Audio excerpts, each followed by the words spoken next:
This is Infection, the survival podcast, recorded live on Tuesday, October 13th, 2020, episode 300.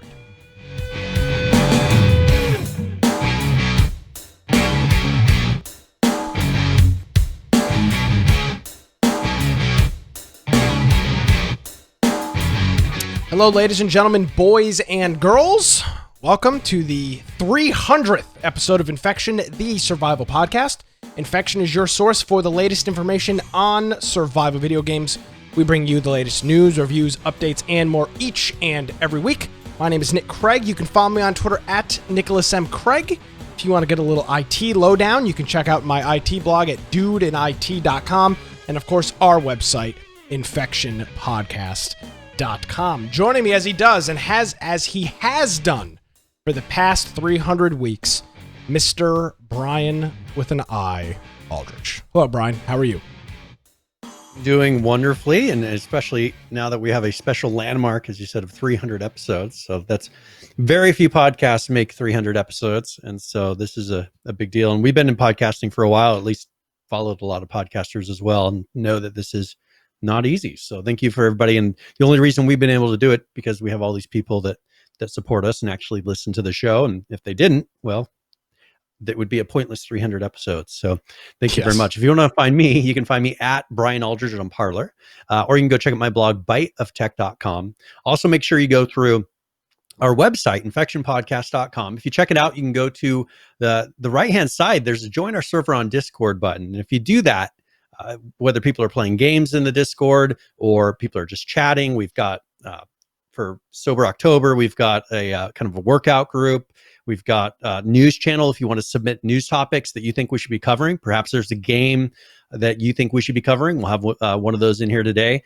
We'll put that in for the next show if it's something that's relevant, and we'll get that covered. Also, if you want to get a notification before the live show, perhaps you want to participate in a in the chat as we're going through, or the game giveaway that we do, you can just join the Steam group and get a notification on your computer if you have Steam open right before the live show starts. We also have our podcast extras channel if you're looking for the pre and post show for this. And then we have our live and some recorded after the fact videos. So if you go to Twitch, to YouTube, to BitChute, or DLive, and those are places that some of them we stream live, and then we have recordings after the fact as well. If you want to listen after the fact, you can do that through the podcast down at the lower right-hand side, whether you're using a mobile device, perhaps you have a desktop app, something like that. There will be something there that will help you out. And then we have show notes for now 300 episodes of the podcast. So if you are listening or watching after the fact and you want to follow along, maybe click some of the links, watch some of the videos as we go, you can just pull that page up and follow along. Now, if you want to support, for instance, today I think is Prime Day on Amazon. If you want to support, you can do that through our support tab.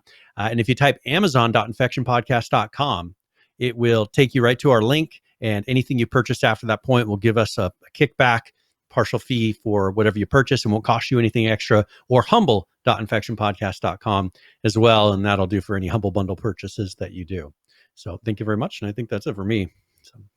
All right. Well, 300 episodes, Brian, is how long we've been doing this show. And it is it's been quite the ride, to say the least. And for this special occasion, of course, I've got that didn't work at all. Now I'm failing. I had a special overlay that I anticipated I would be able to use. Yeah, well, let's try it again. Let's see if it works now. Ta-da! There we go. Look at that. There we go. 300 episodes. 300 episodes of Infection. So there we go, Brian, with a nice little thing above your head, and of course I've got balloons because I'm an ecstatic individual. Oh yes. So I would like to, Brian, I'd like to take you back in time a little bit to January 20th, 2015, and listen to a few minutes of our first episode, which we've done in the past, but a few minutes of our first episode, and obviously, I'm a child in this. You you look like a shady Nintendo repairman, somebody that you probably wouldn't want in your house. If this guy came over to fix your son's Nintendo, you'd probably be like, all right, All right. Yeah, I need send somebody else. So let's take you back almost 6 years ago for the first episode of Infection Podcast. This is Infection. I want to thank everybody for joining us live like in the Twitch chat room. We do the show jackass. live every Tuesday night at 7 p.m. Sound like a child. It's Eastern Standard Time. If you're listening to the audio version of this after the fact, you can check it out Tuesdays. How's or funny on is our that the YouTube time channel. hasn't changed? I So know. this is Infection, and without further ado, Brian, I think let's initial reactions of the game. We'll get into the change logs in a little bit, but initial reactions. What are you thinking of H1Z1 so far? All right, so start day one. I mean, I message you and I pretty much say, hey, have you gotten the game? I saw that it looked like you purchased it on Steam. And so I messaged you asking, well, should I get this? And I just said, all right, I'll buy this game. And of course the servers are down. Just we're not getting on. And I think it was till 4:30 a.m. trying to get on the servers that first day. And so I was thinking, man, I was having that buyer's regret. Oh man, the fact that you can't get it on a server for the first 8 hours, I think. Yeah, was not good. But I've been really happy with after that first day, they started putting out some patches for those major bugs, and come today, I mean, it's very playable. And those are the last so bugs I'm really they happy fixed. that in a Very couple days, playable. they've had awesome progression with as far as updates and stability on the servers. Oh, yeah. And this real game stable. launched. Was it Thursday or Friday? I think it was Thursday at 5:00 Eastern. Yes. So the game has been out already less than a week, and like you said, I'm very happy with it. Within Nick is happy. within the first The week. best game ever. And everybody been compares happier in this my to life. DayZ, and they're like, oh, it's because right now for the original DayZ, I think it's very close, depending on what mods and everything are on the server. But the experience for me kind of feels similar to the original DayZ. But I think if you look at you've played the new DayZ, And then it ended up how more long like that's the, been in a year standalone development at DayZ. least. Yeah, almost And that. Is it at the level that this is now with H1Z1? I believe on the standalone, I still don't think there's vehicles on the DayZ standalone, which is something that already on the H1Z1 was incorporated from day one. Yeah. So there's that.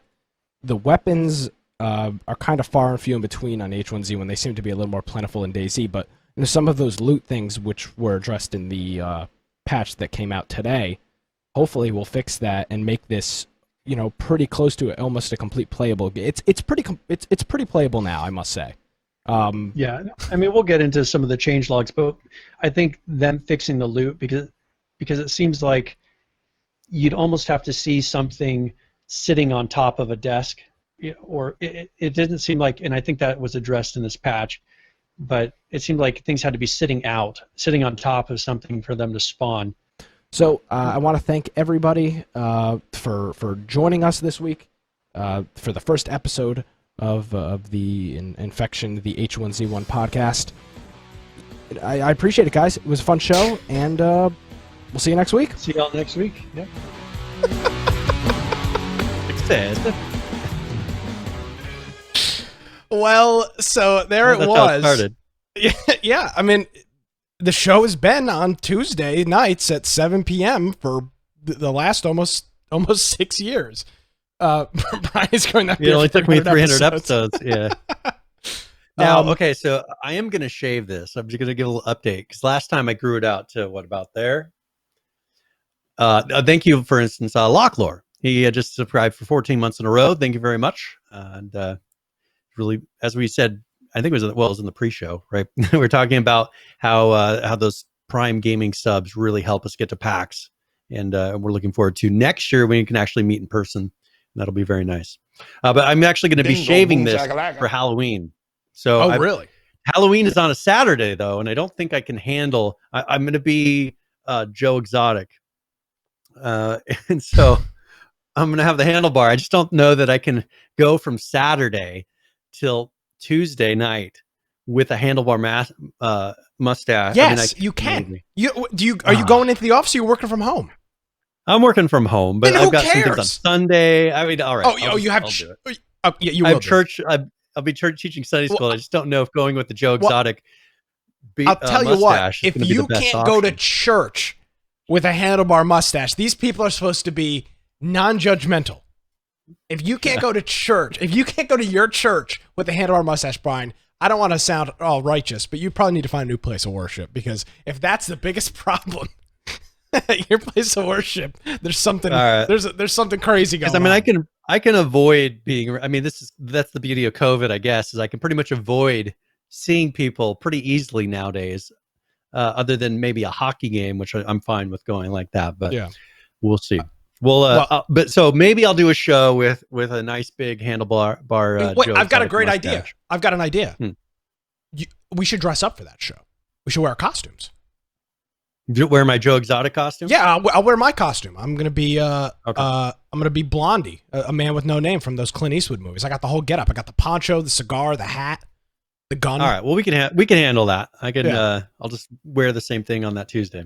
There you go. Problem solved. No, the Tuesday after, not the Tuesday before. It'll be the Tuesday after, yeah. Locklore, of course, resubscribed here for 14 months, saying, congrats on 300 episodes. You now have more episodes than American Dad. Yeah, and have. I'm sure that they have made and have gotten paid a lot more money than we have over the past 6 years. So, now, of course, a little history lesson here, and we're going to lament a little bit. You'll have to deal with that. H1Z1, of course, launched January 15th, 2015. Our first episode took place just 5 days after that launch.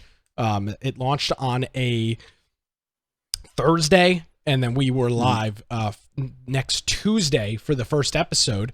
And for the first 47 weeks of that show, so we almost made it a year. We made it almost a year, so that would have been late December 2015 when we switched the name of the show from Infection. Excuse me. No, it wasn't that. It was 46 episodes we made it through for that. So we did our last Infection, the H1Z1 podcast episode, was on November 24th, 2015, and then our first survival episode was December 1st, 2015. So I mean, we're right at 5 years pretty much as a general podcast. We're over 5 years. We're at 6 years. Yeah, so it's amazing how short of a time we actually did the H1Z1 podcast. Yeah, well, 45. I'll tell you what, though, 45 weeks for a single game.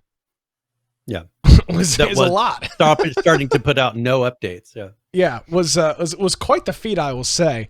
So that is that. Now, Brian, do you want to give people a little backstory as to how this whole ordeal began, and the whole, and a little, maybe a history lesson for the Infection podcast noobs out there? Yeah, so we started out, Nick and I. First of all, I didn't know Nick. At one point, I didn't know Nick at all, other than I saw a bunch of invites. I was part of the team that worked on Google Plus with Google, and so some people knew who I was just because of a pretty much a Chrome plugin that we had made for finding Hangouts called Hangout Canopy. And so Nick was using Hangout Canopy, and so he would invite me to these Hangouts that he would do with a lot of broadcasters and just people, just whoever. He was inviting people, and I was going through and cleaning. I wasn't seeing the notices because of their weird notification system, but I went one day to my thing and I just saw Nick invite. So I was like, all right, well, this guy's invited me to 100 Hangouts, it seems like. Yeah. And so I was like, I'll just go check out one of these Hangouts. So I dropped into the channel once, into the Hangout one time, and just, this seemed like a really cool, laid back group of guys. They all seemed normal for the most part, fairly normal. And so I just started hanging out with them, dropping into these Hangouts. And a lot of these people were into podcasting or forms of broadcasting.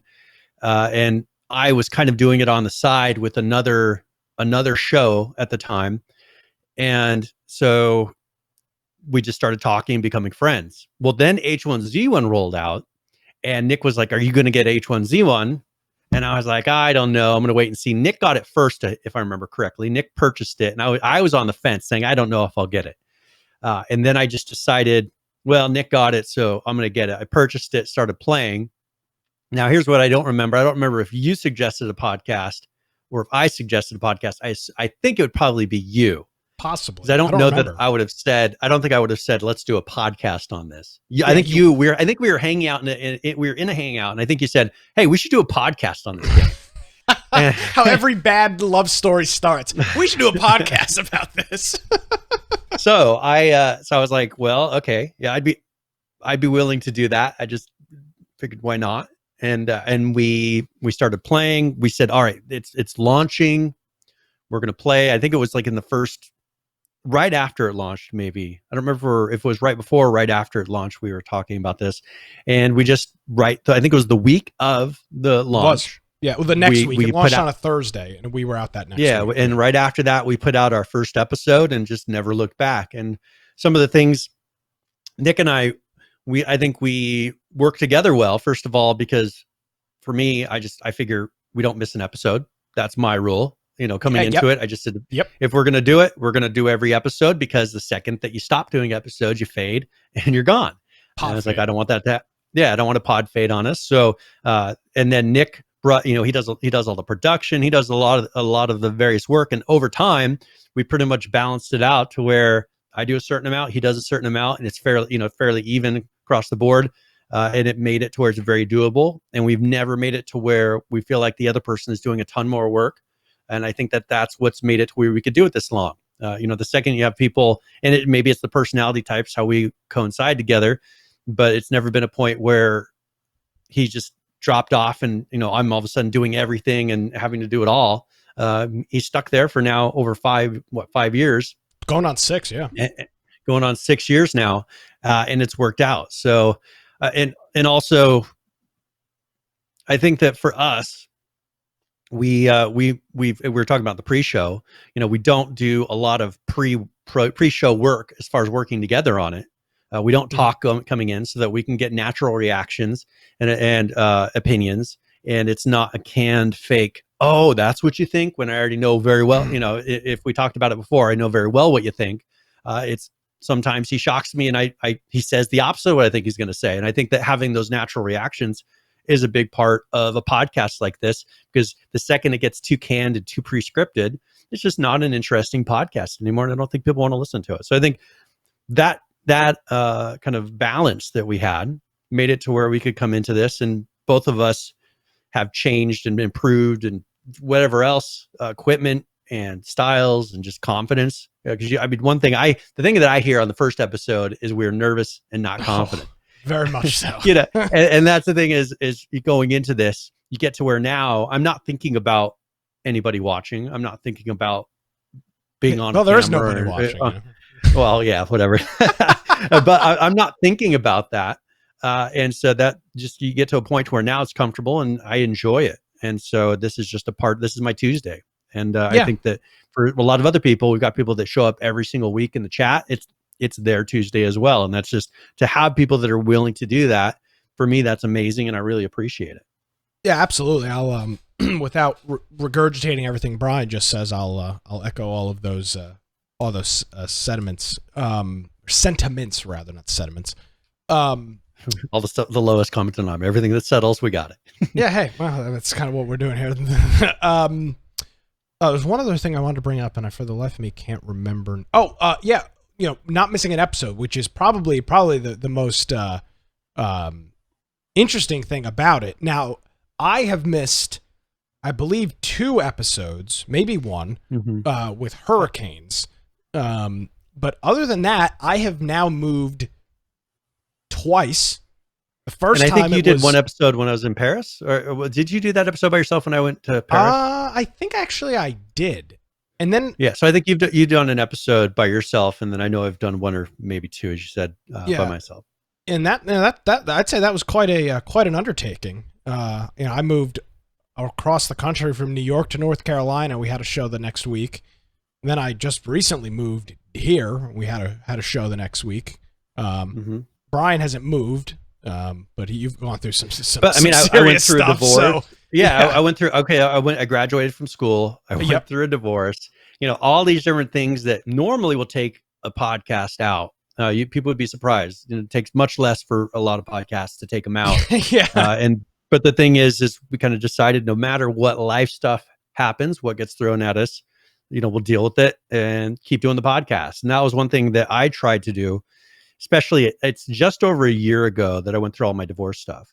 Mhm. And I wanted to make sure that didn't come out on the podcast. Now I'd be willing to a point, talk about it a little bit on the podcast at some point, but I tried to make sure that I wasn't letting my personal life affect here. And because first of all, I felt that would be unfair to Nick. I mean, I wasn't going to do that to him, regardless of what's happening in my life. I wasn't going to let that affect him and take away something that he enjoyed doing. And normally I enjoyed doing, which was for a couple of weeks kind of rough, sitting back here, sitting still patiently focusing while you're going through the middle of a divorce. But you know what? In the end, it all worked out. And I would have really been disappointed if a year ago I said, hey, I'm not doing the show anymore. I just got too much going on. Now everything is better and everything's good. And I made sure I didn't drop any of that stuff for a temporary problem, There you go. So the moral of the story. I mean, well, no matter what life throws at you, keep going. Don't let it define you. Yeah. Keep doing your podcast or whatever it is. Can we get a shirt made? No matter what life throws at you, continue to podcast. Keep podcasting, yeah. Keep podcasting. Dude, people would buy that too. We'll have to put that on. We can put that on Amazon. And people I can make them. That's good. Yeah. Oh, there you go. You got your shirt press. Yeah, I do. Make it. No matter what life throws at you, keep podcasting. I bet you Adam, he would take one too if you sent him one. Yeah, he's been through some stuff too. A couple divorces on his on his side. Quick programming note though, Brian, to note. And I believe what we're going to do is coming up here in 3 weeks, we're going to do a show on a Wednesday, right? We're going to do it after the election. I think that's probably the best idea. I think that's what we decided. I mean, if you really decided coming up to it, you wanted to do it on Monday, we could do it on Monday instead. But if you got stuff going on prior, then I don't like doing the shows on Mondays because a lot of stuff happens on Monday and Tuesday. And the Monday show can kind of suck. So we'll be live on Wednesday the 4th. Hopefully we'll be here. Yep. So that depends on how the night before goes. So that's that. So all right, happy 300th episode, Brian. Let's yes, thank you. Let's get into it. Let's start off here with Unreal. You've got an interesting video in here, something I know that you are to say passionate about might be an understatement, but Unreal Engine and some changes.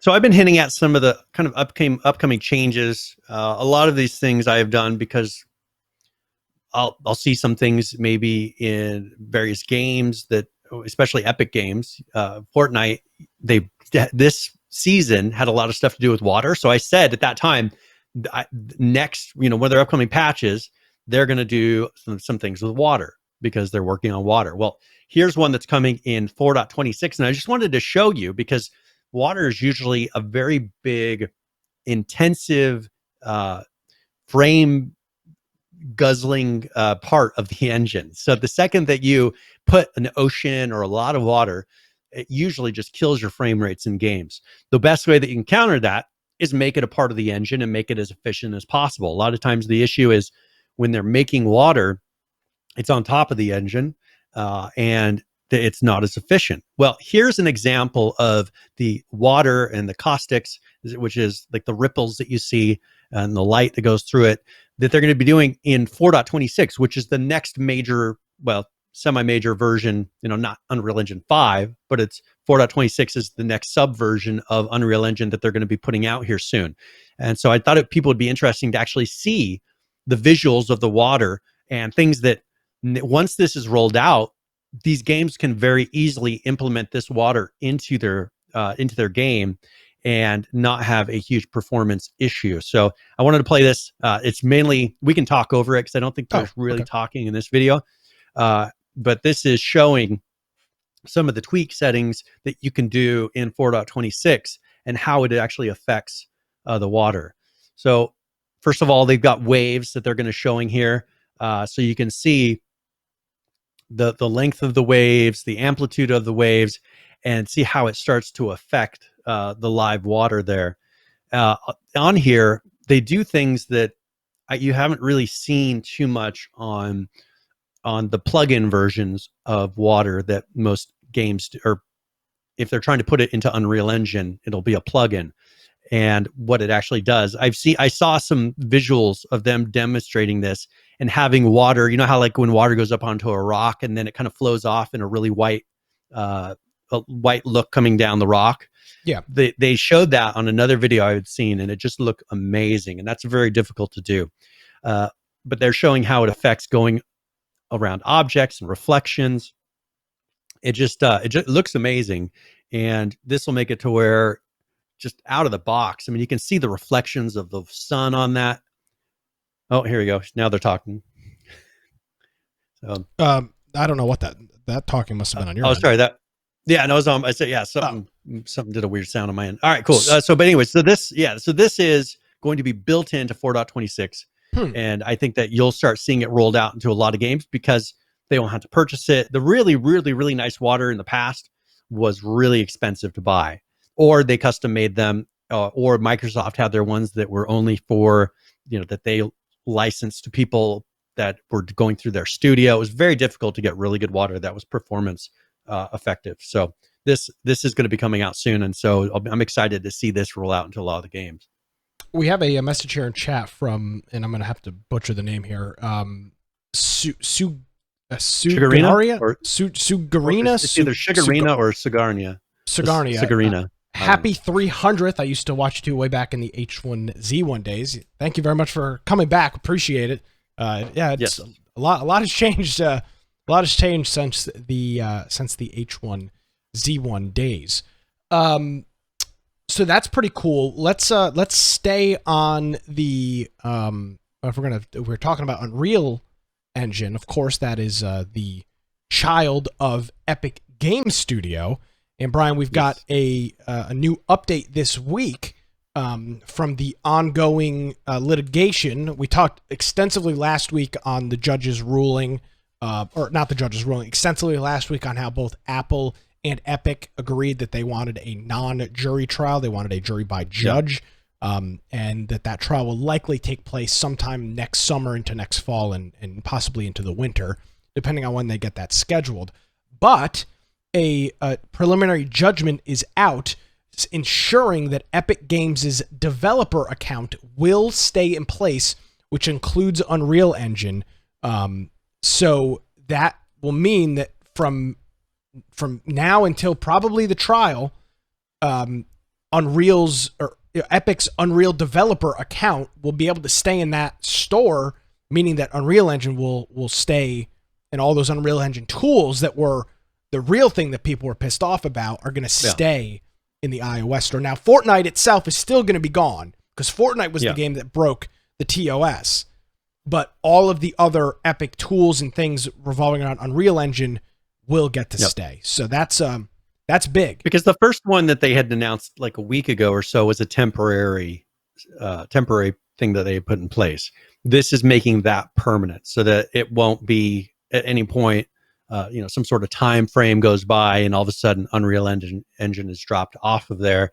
And because there's so many games that are in studios that are using this, anyone who uses an Apple device that's using an Apple computer, they are using this in the store to be able to get the tools that they need to incorporate into Unreal Engine and do their daily work of working on a game. So this could have been a big issue for a lot of studios, because it's not something they can turn around and just say, we're going to buy Windows PCs for the whole studio here overnight, because the licensing is a major issue and then the cost of the computers. This allows them to not have to worry about those people that don't care about Fortnite and all the stuff going on with Fortnite being heavily affected by this lawsuit.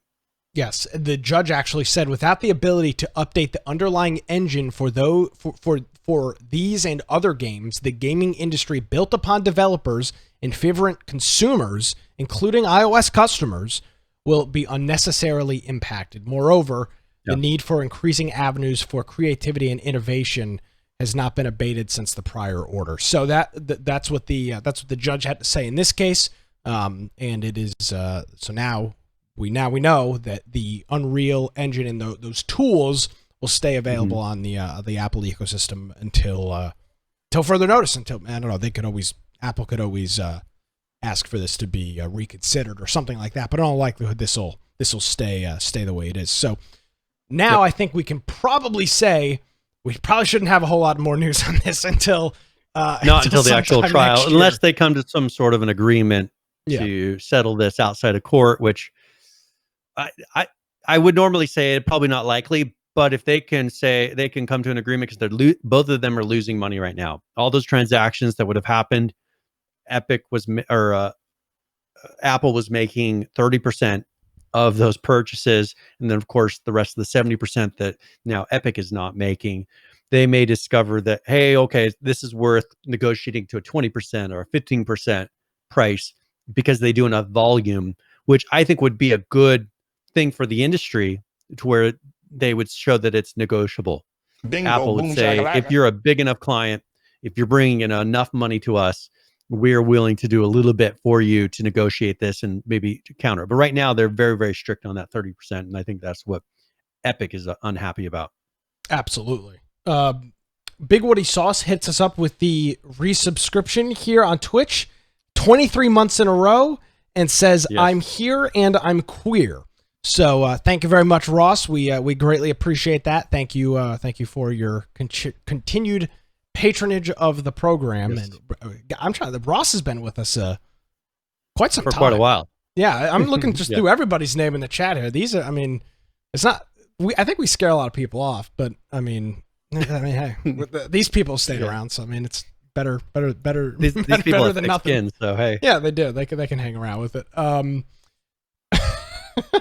So that's the latest from the Apple v Epic. By the way, Apple released some new phones today, which I'm excited about. I know that this doesn't tickle your fancy at all, Brian, but I'm in desperate need for a. Oh, that's the Apple website. Damn you, Apple. Auto playing videos, you assholes. So they've got their new phones out. The iPhone 12 is going to be their newest phone. Of course, 5G. 5G is the big thing to note on this. It may or may not, cause problems. It may or may not be and everything else. May or may not be the cause of all of our global divides and all that other stuff. But 5G is the big thing on here, as well as a scanner for it's the LiDAR, lowercase I-D-A-R. It's a scanner that also works in night mode. It's for augmented reality. So that's pretty cool. Its new camera system, and I think you'll have to agree with this, Brian. Apple has got the best mobile cameras in the business. The iPhone cameras, since the very early days, have always blown everybody out of them. Now, there are some Android phones that are comparable. I think sometimes, so normally Apple comes out with the best initially, right? And then other phones will come in and start to match and do similar camera types, get close. But then, just as you saw now, Apple releases another set of phones, sets the new goalposts, and then phones kind of catch up as they go. Yep. So I think that's something a little bit different. I'm in the market. I've been holding off. I've got an iPhone 8 Plus, which is couple years old, going on 4 years old. So I'm in the business not in the business. I'm in the market for this new phone. So I'll hopefully be picking this thing up in the next couple of weeks. Of course, gaming was a big thing. I could care less. I don't know who the hell would game on their phone, but So I wanted to mention something really quick that I didn't put in the show notes, but one thing I found interesting, I didn't realize till this week, is Unreal Engine has something equivalent to, like, what is it? What's the car? Is it CarPlay? I'm trying to remember what their it's called built-in CarPlay. So equivalent to CarPlay and Android Auto, but it's actually made under Unreal Engine. And there's a new car that's coming out that is going to be using this, but it is a car entertainment system, interface that's made in Unreal Engine. And I guess they actually have a set of tools and everything to do this. So but I kind of always figured it would be Android Auto, and I didn't think that they were really going to be coming into this market. But that's something that I'll try to keep an eye on, and maybe we'll talk about a little bit later as more than one car has it. But that was something I didn't even realize that they were doing. Kind of interesting. Yeah, very much so. There's so many things powered by Epic. It's an Unreal. It's rather incredible. All right, let's talk. Speaking of game. Oh, by the way, Brian, I thought I put a story in the channel here, and I feel like you've left it out here to purposely screw me.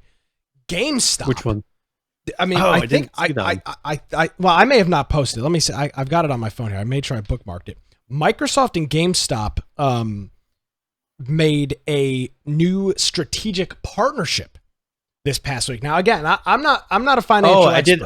I did see something about this, but yeah, it wasn't posted in the news. That's my bad. I apologize for that. But so there's now a new multi-year agreement between GameStop and Microsoft. GameStop will be using Microsoft's cloud services, aka Azure, to handle its business operations, including finance, inventory, and e-commerce. So they're going to move all of their current systems over to Azure and all of that stuff. Also, in-store employees will be using Microsoft Surface devices as they're helping customers. So now they've got traditional kiosks areas where you go and you check out. Now the employees will have some sort of tablet thing, a Microsoft Surface, that they'll be using and walking around. And this is the big one, Brian. GameStop will be offering Xbox All Access and all of those other subscription, Game Pass kinds of things in their store, both online and I assume physical, with a little code that you scratch off on the back in their stores. Now, I will say this caused GameStop stock to jump. And I got to tell you what, I got a vested interest in the GameStop. Now, I came this close how many weeks to ago selling. was it? How many weeks ago was it that you kind of touted the GameStop stock? Like 3 weeks ago. 3 weeks ago. So if people would have listened 3 weeks ago. No, you wouldn't have wanted to buy 3 weeks ago. No, you wouldn't have wanted to buy 3 weeks ago. Was it at a high then? Yeah, it was. It's been. Let me see when I can see when I originally bought it is when I said this was a good buy. Financial expert over here. I bought GameStop at. Oh Jesus! I don't know how this app works. I bought GameStop stock at $3.72 on August 2nd, 2019. So I've been holding this stock for over a year. And as of right now, GameStop's trading at almost $13 a share. I came very, very close when this news came out to selling. I should have. I probably will, because GameStop is not a long-term buy. It is it's a relatively short-term stock. The problem is that the excitement they will fail of, eventually. hey, they're doing this, how it actually rolls out and ends up being implemented, because you got to think that's them selling a subscription service that you can just as easily inside of your Xbox click Correct. subscribe. How is, there's, unless they come up with an incentive to say, here's why you want to buy it in the store, you're going to get this extra thing. That would be the only reason that it seems like it would make sense. GameStop GameStop will and is failing. There is no question about it. The question is, and this is where the dicey investor comes in. At what point are they going to take that crash? Because it's inevitable. Brick and mortar business is a dying retail, and especially when it comes to video games, which is almost exclusively a digital play. It's 100% digital on PC, and the next generation consoles, two of the flagship consoles closer to them, don't even have access for physical media. So GameStop is failing. They will fail. The question is, how long will it be, and how steep of a decline will it be? So I'm riding high on my my GameStop purchases here. I'll eventually turn that into some liquid, and we'll buy some. We'll play around. Maybe we'll buy some. Who's the one that just went public? The other engine besides Origin, or besides Unreal. Unity. Unity. Yeah, maybe we'll buy some Unity, or maybe we buy. Epic's not public, but maybe we could buy. Maybe we could buy something else. We'll do Nick's. Stay tuned after the show for Nick's financial advice. Only on twitch.tv/Infection Podcast. All right. So we've got that under the way. Activision Blizzard, of course, I think they are the largest game company outside of Tencent, possibly, but they're definitely the largest conglomerate game company. Largest U.S. company. Yeah.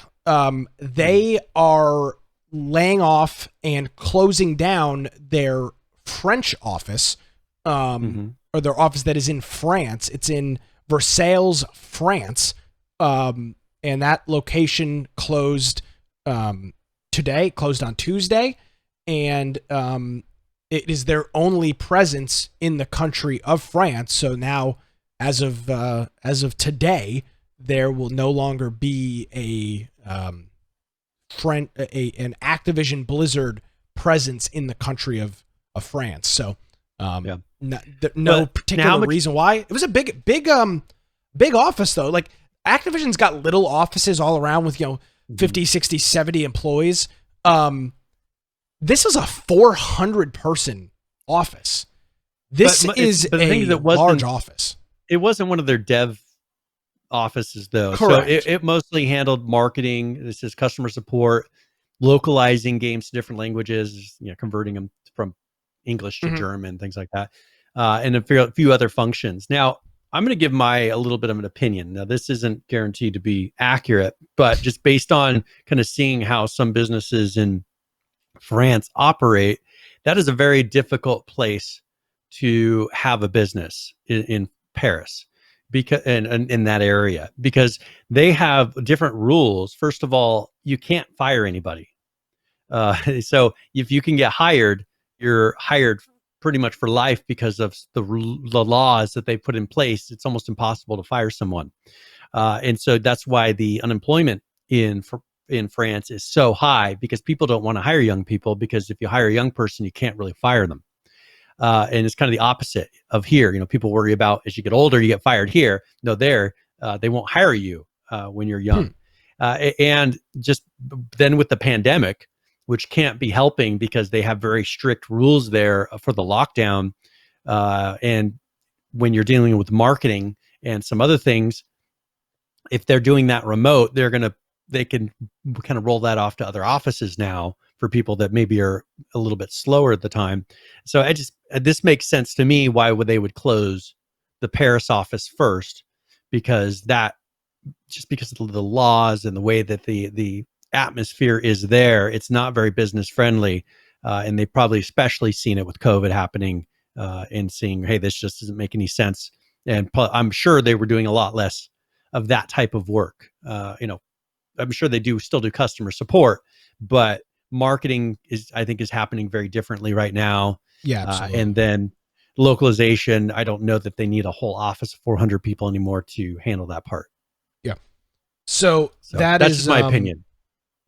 Yeah, that is again, that's a pretty big blow. The question is, how many is that what you I don't know how it's pronounced. I don't live in France. Yeah. And I'm not an expert in Frenchisms and whatnot. So it is what it is. Yeah, I think Versailles. Versailles. I mean, Close someplace in Europe. Who cares? The question will be, Brian, how many of these? So now they're closing the office. The question is, typical American doesn't even care. Agreed 100%. The question is, how many of these 400 jobs do they transition into remote employees? Because I'm not. It doesn't say that they're. I don't know. I don't necessarily see that they're laying off all of the. No, so they were planning on relocating. Now, they originally planned on relocating half of the office to London. Okay. So that was just according to some people discussing privately. They were planning on doing that, but with, first of all, Brexit and then the coronavirus pandemic, I think that has caused them to decide to shutter the site. It says that because they weren't planning on totally closing it down. They were planning on just moving half to the London office. So now they may be letting them all go. I don't see an update on that of how many people are actually going to be losing their jobs. But that was the original plan prior to the pandemic and them dealing with Brexit.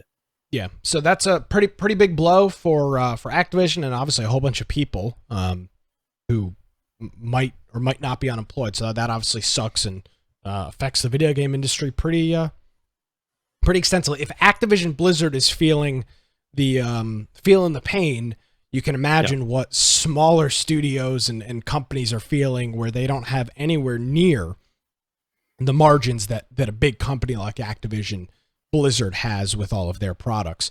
Well, one thing I'm kind of interested in seeing though is first it's the CDC, I think, that put out a thing saying we never recommended lockdowns. That was the WHO.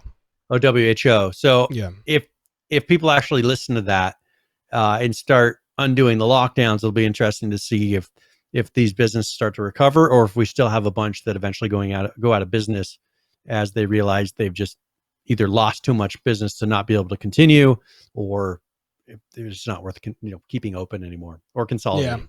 Yeah. There's a couple, three restaurants this week here that are in downtown shut down, and that's it's got me pretty bummed. So a couple of really cool places. So yeah, it's they're feeling it all over the place, and hopefully we're on the upswing of this stuff, because I think we've about had enough.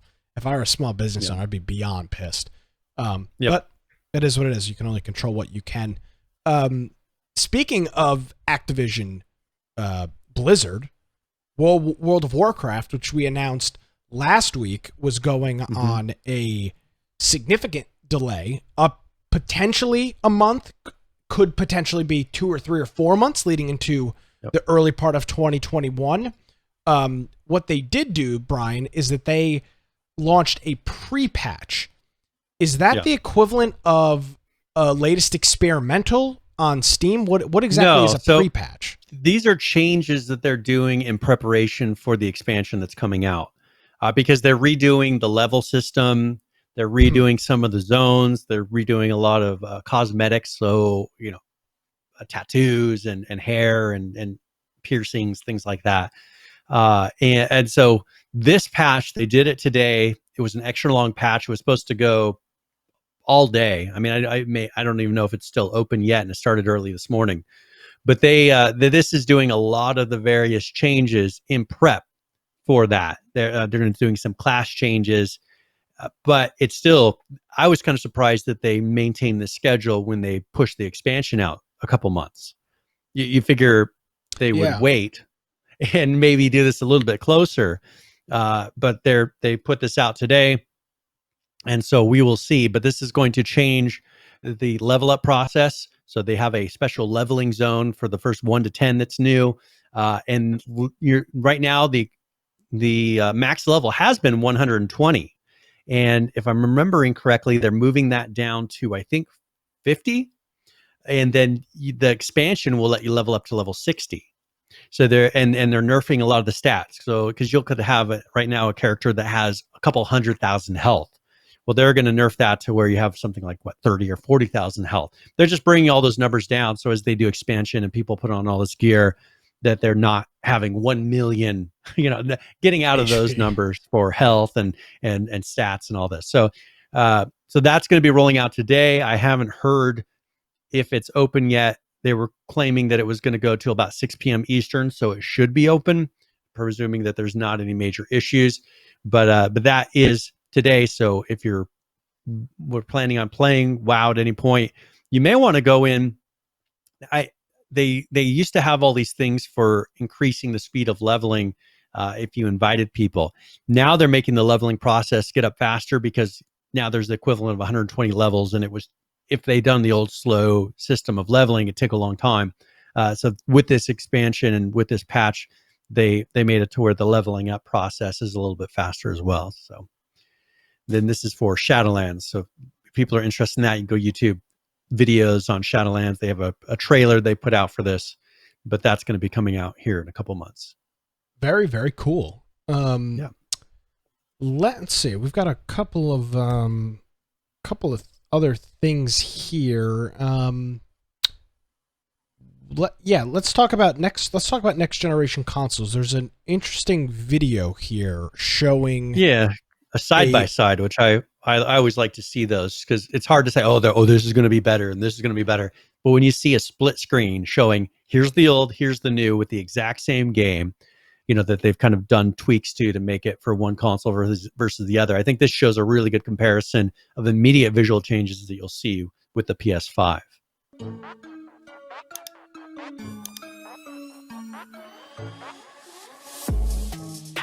We'll definitely get a copyright strike for this, so I'm going to turn this volume Yeah, we way can go down. just turn down the music down and we can talk over it. So they're showing here. This is the PS4 on the bottom. The biggest thing I note is the crowd.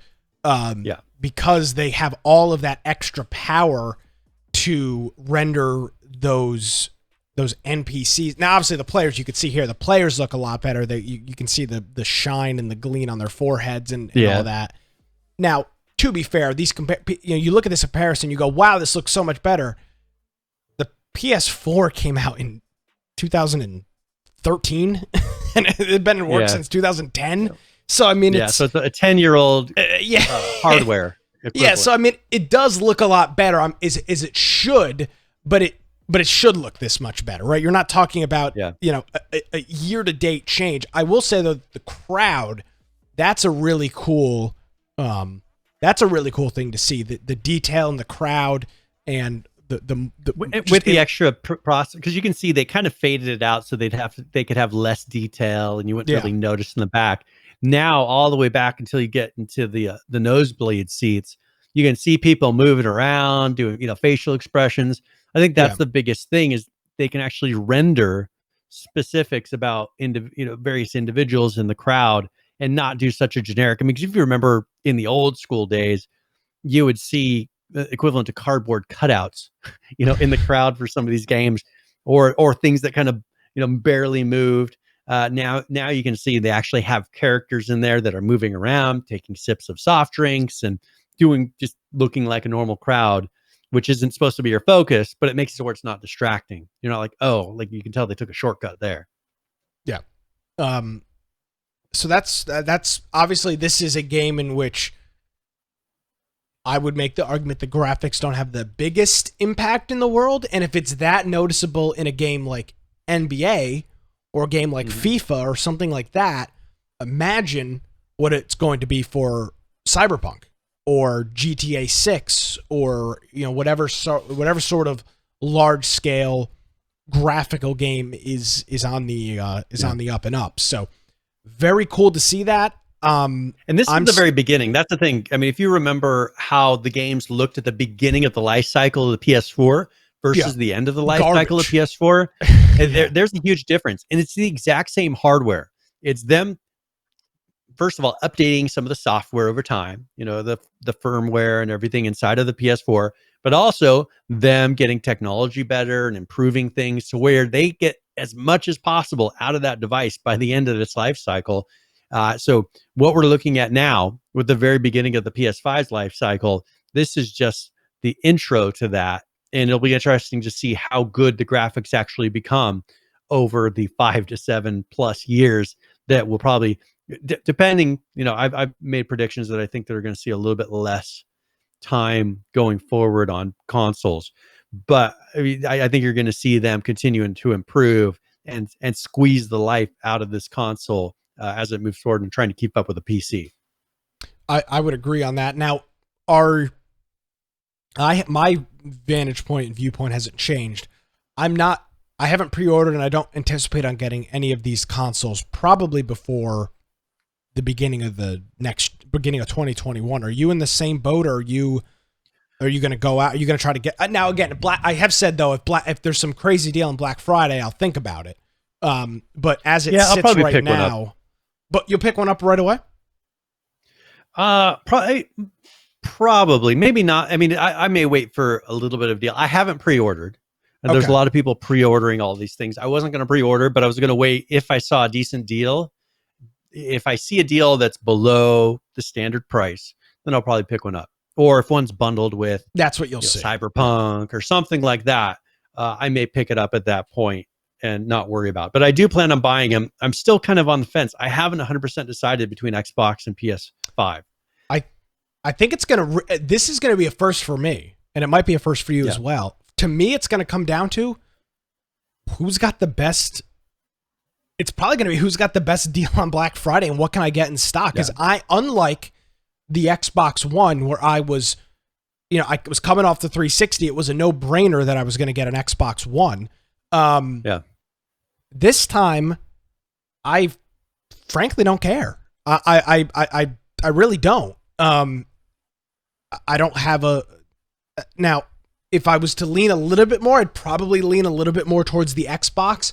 Not my fandom for the Xbox is gone in terms of what it was from the Xbox 360, but I've the whole Xbox Game Pass and that ecosystem is rather intriguing to me. I've used it. Yeah. So if I can find if they're both the same price and they're both good deals, I probably would lean towards the Xbox. But if PlayStation and Sony have a better deal on Black Friday or whenever that deal comes about, I'll probably get a PlayStation. I'm not, and I might not get one until after Christmas or whatnot. But the only reason I may go with an Xbox over a PlayStation is due to the Game Pass. I like Microsoft's Game Pass more than the PS Now that PlayStation offers. And I think that for me is the biggest difference because they just have better choices. And they don't try to make you stream all these games over the internet like PlayStation does. So I think for me, that may be the deciding factor just because Microsoft, I think this is their plan. And we discussed it, I don't know if it was last week or the week before, that for them, making deals and getting exclusives in their Game Pass is probably the best thing they can do for sales right now of their console. Because for me, that's what I'm looking at. I don't want to have to buy every single new release. PlayStation doesn't tend to put any kind of new releases in any type of Game Pass or system that they have. Xbox does, day one. And I think that for them, that makes them a little more intriguing for me so that I can try a game. Because a lot of times I'll buy a new game, I'll play it 4 times or less, and I'll be like, all right, that was cool, but I'm not playing it anymore. I'd rather have that be in a Game Pass where I can try it out. If it really pulls me in, I'll beat the whole thing. But there's very few games that I sit and beat the whole thing anymore unless it's Red Dead 2 or something like that. Yeah. Here's an interesting thing, Brian, I hadn't thought about. Just for Gaming leaves a comment. I'm a PS4 user here. Definitely holding off till there's a collector's edition for next generation. No real incentive to upgrade if I can play most of these launch games on the PlayStation 4. And I hadn't thought about that, Brian. Obviously the big game that everybody thinks about, you, myself, and probably everybody in the chat is Cyberpunk. That's the next big game for most people, I would say. And I know for a fact, just for gaming, that's going to be his next big game. Yep. If that's going to be available on your current generation console, why go out and spend $650 on console and game and your second controller, whatever it's going to be, for just the regular baseline when you could get a collector's edition or some sort? Now, obviously, it will look better on the PS5 or the Xbox. I don't know what it's called. The new Xbox. Series X. I don't know. Because the other one was the Xbox One X. That's the frustrating thing. Xbox One X, and then they just changed one word, Xbox Series X, right? And that's the difference between a total different generation of console. I think that was one of the stupidest things they could have possibly done. But they do probably have a lot of people going and accidentally buying the wrong one for their grandkids and for their kids. We talked about that a couple weeks ago. The Xbox One X had up 300% sales on Amazon. Just for gaming just kind of hit me with a brick here, Ryan. I hadn't really thought about that at all. Yeah. I didn't contemplate why buy a launch unless you want a launch only game, which I don't know of any that exist as of right now. Big launch only games. Yeah. And if you can deal with the and for me, I could give 2 craps about graphics. I really don't care. Yeah. You'd be stupid to buy one of these on launch when you probably can either wait for a launch or for a collector's edition is just for gaming set, or a really sweet deal bundle thing in, I don't know, maybe around Valentine's Day next year or something like that, when the console had been out for 3 or 4 months and now there's some bundle with a couple controllers or a year of Xbox Game Pass or vice versa. It really makes you wonder, why would you go stand outside in next month to buy this new system? There is no launch titles this year. But I guess it was kind of the same with the last. It was exactly the same with the Xbox One because there were 0 launch titles. They had that crappy Rise medieval time game, that one game that Sega made, where you are like skateboarding around, play Sunset Overdrive. That was it. And Forza. There was like 3 games for launch of a console. I was pissed. I think the best thing that they could probably do for marketing purposes, if they could get it to where somehow they make, for instance, Cyberpunk look better than the PlayStation, like noticeably better, or have something better about it to where they can say this console runs 4K, HDR, 60 frames per second, and has this benefit over the PlayStation being able to do this. I think that would be the selling point, because there's not really a title itself of this is an exclusive. But if they could get it to where they get people to say, hey, when you go through and play Cyberpunk for the first time, it's going to look like this. And they can show that it is actually better. For me, that would be the deciding factor between, for instance, a PlayStation and an Xbox. That alone, because there's not a title other than Cyberpunk, which, as you said, is not exclusive, that's going to drag me to go to one or the other. The Cyberpunk is going to be available on 5 systems, both generation Xboxes, both generation PlayStations, and PC. You'll have so many. It's just like Grand Theft Auto, except Grand Theft Auto 5 came out, I think, earlier than Cyberpunk had in its current life cycle. I do want to give a shout out to our very good friend, Mr. Firebomb, who hit us up with the 16th month resubscription here on Twitch. Says, happy 300th mofos. Happy 300 mofo episodes, my dude.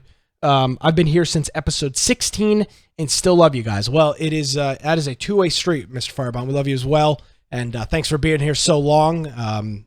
This guy's got his own, he's got his own shirts.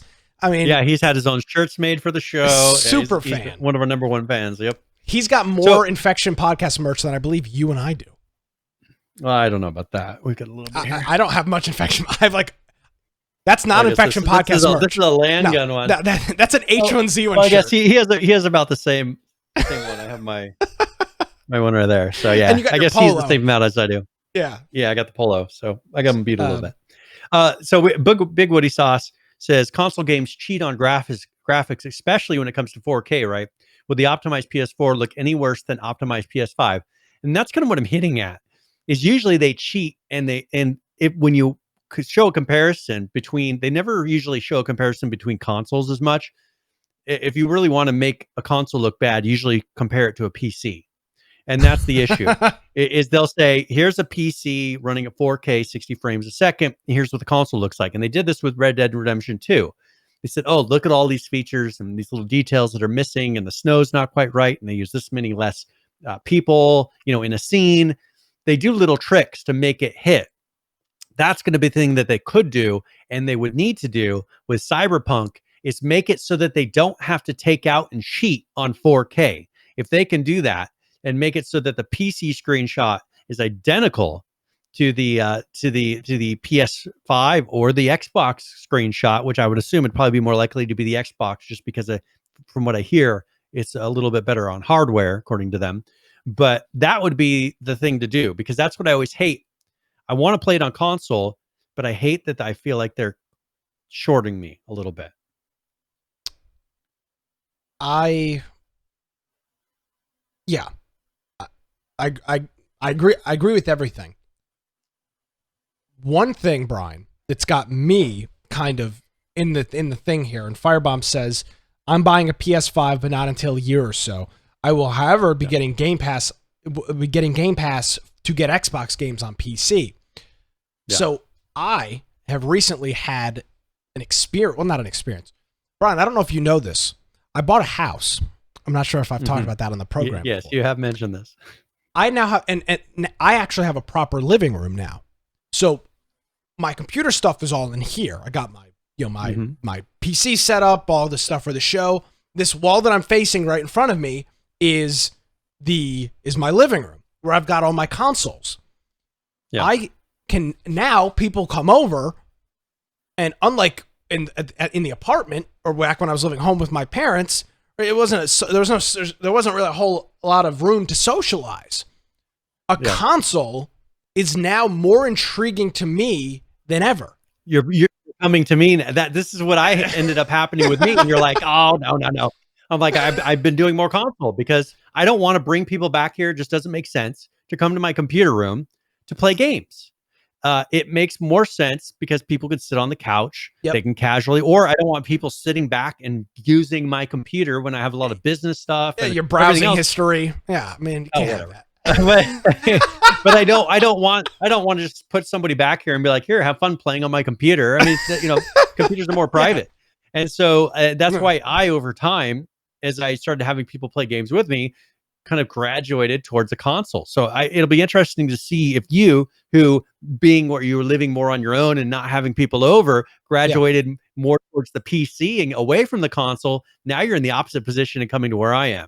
I think you're going to start coming back and saying, oh yeah, the console, because people come over, we're not playing on my PC. That's just, generally you don't do that. It just doesn't work. Two-player game? Yeah, here, you take half the keyboard and I take half the keyboard. Like the old school. Yeah, you're like the old school where you're using the arrow keys, I'm using the ASWD, we got this.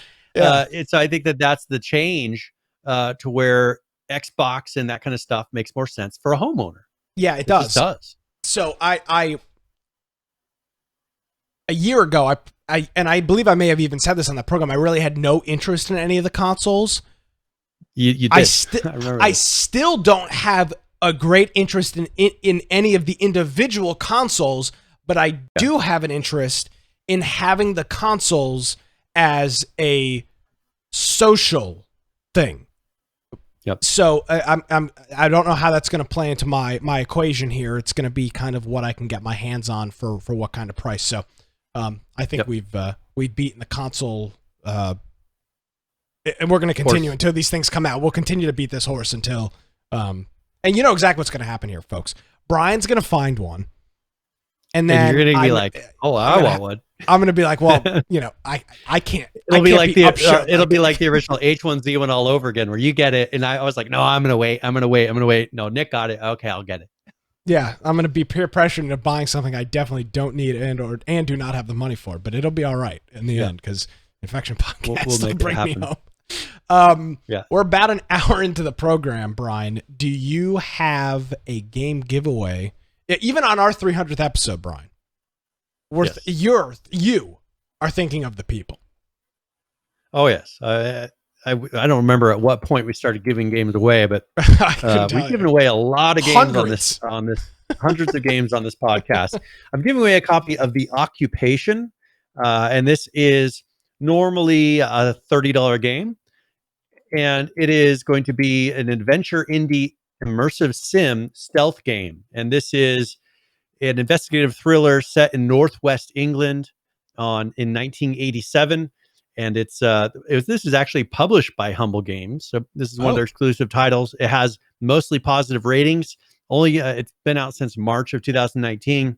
Looks interesting, but we'll give away a copy of this and an exclamation point giveaway into chat, and you'll be able to enter, and we'll give it away right before, probably about 45 minutes.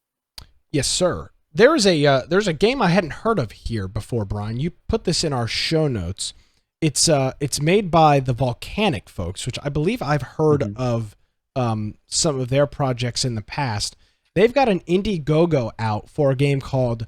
Well, it already did it, right? This was one that. Yeah, I think you can with Indiegogo. I think you can continue to subscribe, right? Yes, but this one was done, I think, a year ago, or no, 2018. I think was originally when it did its initial cycle, but I think you can still go and sign up and get the perks of this. It's their big thing is they're trying to essentially make a sci-fi version of Arma. That is, from all I've read, their goal is to make a highly moddable, which would be the whole Arma aspect, a highly moddable sci-fi shooter. It's called Proxima Universe. They've got their first dev vlog out here. That is. It's a little long. It's just over 11 minutes, which is a long time, but it's not often that we get a video of this caliber with this much detail. So we'll go ahead and roll through this We might stop at a couple points to make some comments, but here's a game you can. We'll give you all the information on where you can sign up and get more information right after this.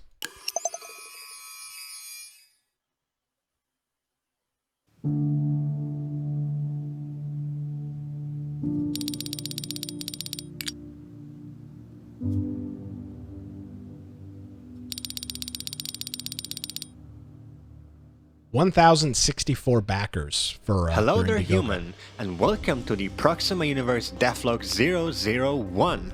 This is one of many devlogs that we plan to publish over the course of the upcoming months. We have handpicked the most interesting and amazing things for you, and we will highlight them in the upcoming minutes. In this stage of the project, we are focusing the most on feature and system iterations for the game. We're also working on all the amazing rendering systems that we will need. Whether they're part of our toolset for the upcoming mod SDK or they're used for the game itself. Keep in mind that everything you're seeing in this video is footage from the pre-alpha and is not a showcase of the final version of the game. Things might change or will be highly improved during later stages of development.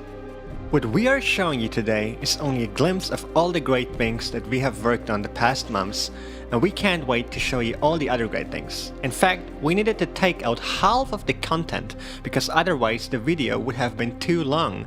So stay tuned, the next devlog is right around the corner, human.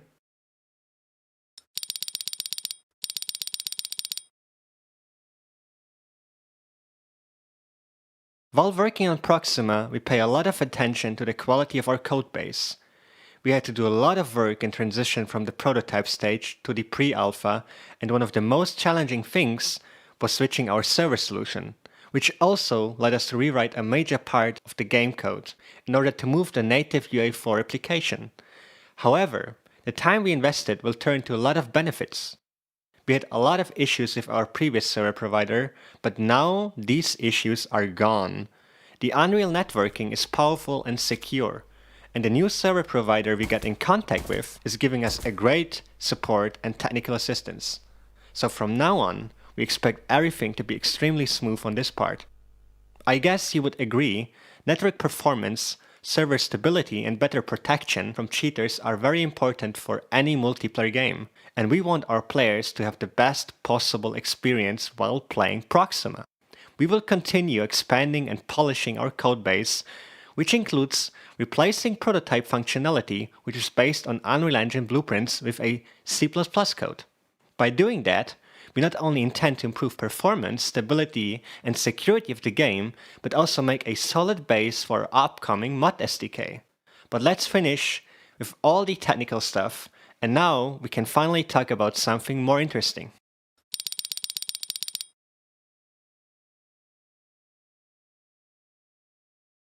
The cinematic trailer we have released in April this year was the result of around 3 months of work. All scenes from the trailer are made in real time in UE4. In the trailer, we wanted to highlight some of the most interesting game features, such as dynamic time of day, dynamic weather system, the large-scale open-world environment, but also let you all dive into the atmosphere of the game environments created utilizing modern rendering technologies available in the Unreal Engine. Pushing the limits of what's possible in real time, this is what we're trying to achieve with Proxima. But we will talk more about this later in this video. One thing to mention, we will release a benchmark for the game in the future, which is based on the scenes from the trailer, but also some additional new scenes. So stay tuned for news.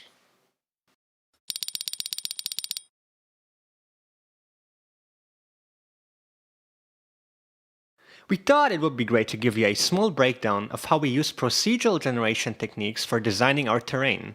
For creating the landscape of our first map Haven, we used a software called Gaia, which features a set of physically accurate erosion algorithms that can be directed and combined in any way to achieve an extremely natural look. Within a relatively short time, we've been able to create a realistic looking terrain with mountains, hills, river channels, and a sea surrounding the island. On top of that, we generated maps to define spreading of all the biome that are present on Haven. All of that can be done in a matter of hours or minutes. We think it is very important to show you this as we plan to make a complete breakdown on how people can mod Proxima with the tools we use internally for development, which also includes terrain creation. We will release more details when the game becomes available for modding. Besides the terrain, we're using the same approach for populating the map with the foliage and environmental assets. Trees, ground plants, rocks, all of these can be placed automatically using the combination of Unreal's foliage tools and some additional algorithms, such as placement maps, which can be easily created in Photoshop. The more complex and diverse your procedural set is, the more natural look of environments you can get. In any case, this approach takes way less time than painting the foliage completely by hand, but allows to achieve nearly the same results. Here you can see what we've been able to do in a relatively short time, but this is just the beginning. We're planning to significantly increase the variety of foliage and add way more details to make the biomes of Haven look even more organic. However, this doesn't mean we want to bury the artistic approach completely and give all the work to the machine. No, it's just a question of using all powers of procedural generation before we can add stuff manually. We still have the ability to go in by hand, to paint materials and objects to make certain areas on the map look even more unique. But what about asset modeling? Sure, we use procedural approaches here as well. I mean, this is kinda obvious, isn't it? We worked in a software called SpeedTree, which allows us to randomly generate different variants of trees based on predefined sets of parameters. I know so far these are all like species pretty much general game development. Oaks, pines, hold on, is this Brian's YouTube channel we're watching? Combine them to create different woods on Haven. Never trust the machine. During the development of Proxima, we invested a lot of effort into the creation of our own animation system. Our goal was to create a system that allows a smooth transition between first-person and third-person perspectives. We were not satisfied with the method that is used in many other games, where there are separate animation sets for FPP and TPP. First of all, this approach makes the animations look too simplified, led by the need to properly fit your arms and a weapon to the viewport. But we wanted the movement to feel more natural and realistic, so we designed a system that shares the same set of animations on both perspectives. In fact, the only thing that is changing is the position of the camera. Secondly, we wanted to avoid an issue with a slight difference between how your character appears to yourself and how others see you. Imagine you hide behind a rock and you think you're fully covered, but an enemy still can see the edge of your body. I think you would agree that this is crucial for multiplayer shooters, but happily we will not have such a problem in Proxima. And at last, we can save a lot of time and resources creating animations because our animation system supports seamless blending of animations created for specific body parts, such as reloading the weapon with the rest of the body. But of course, what you see is not final. We will continue working on our animation system to make it even better over time. Our next steps will be polishing and cleaning actual animations to make them combine together in the most appealing and natural way, but also improving the transitions between different movement states.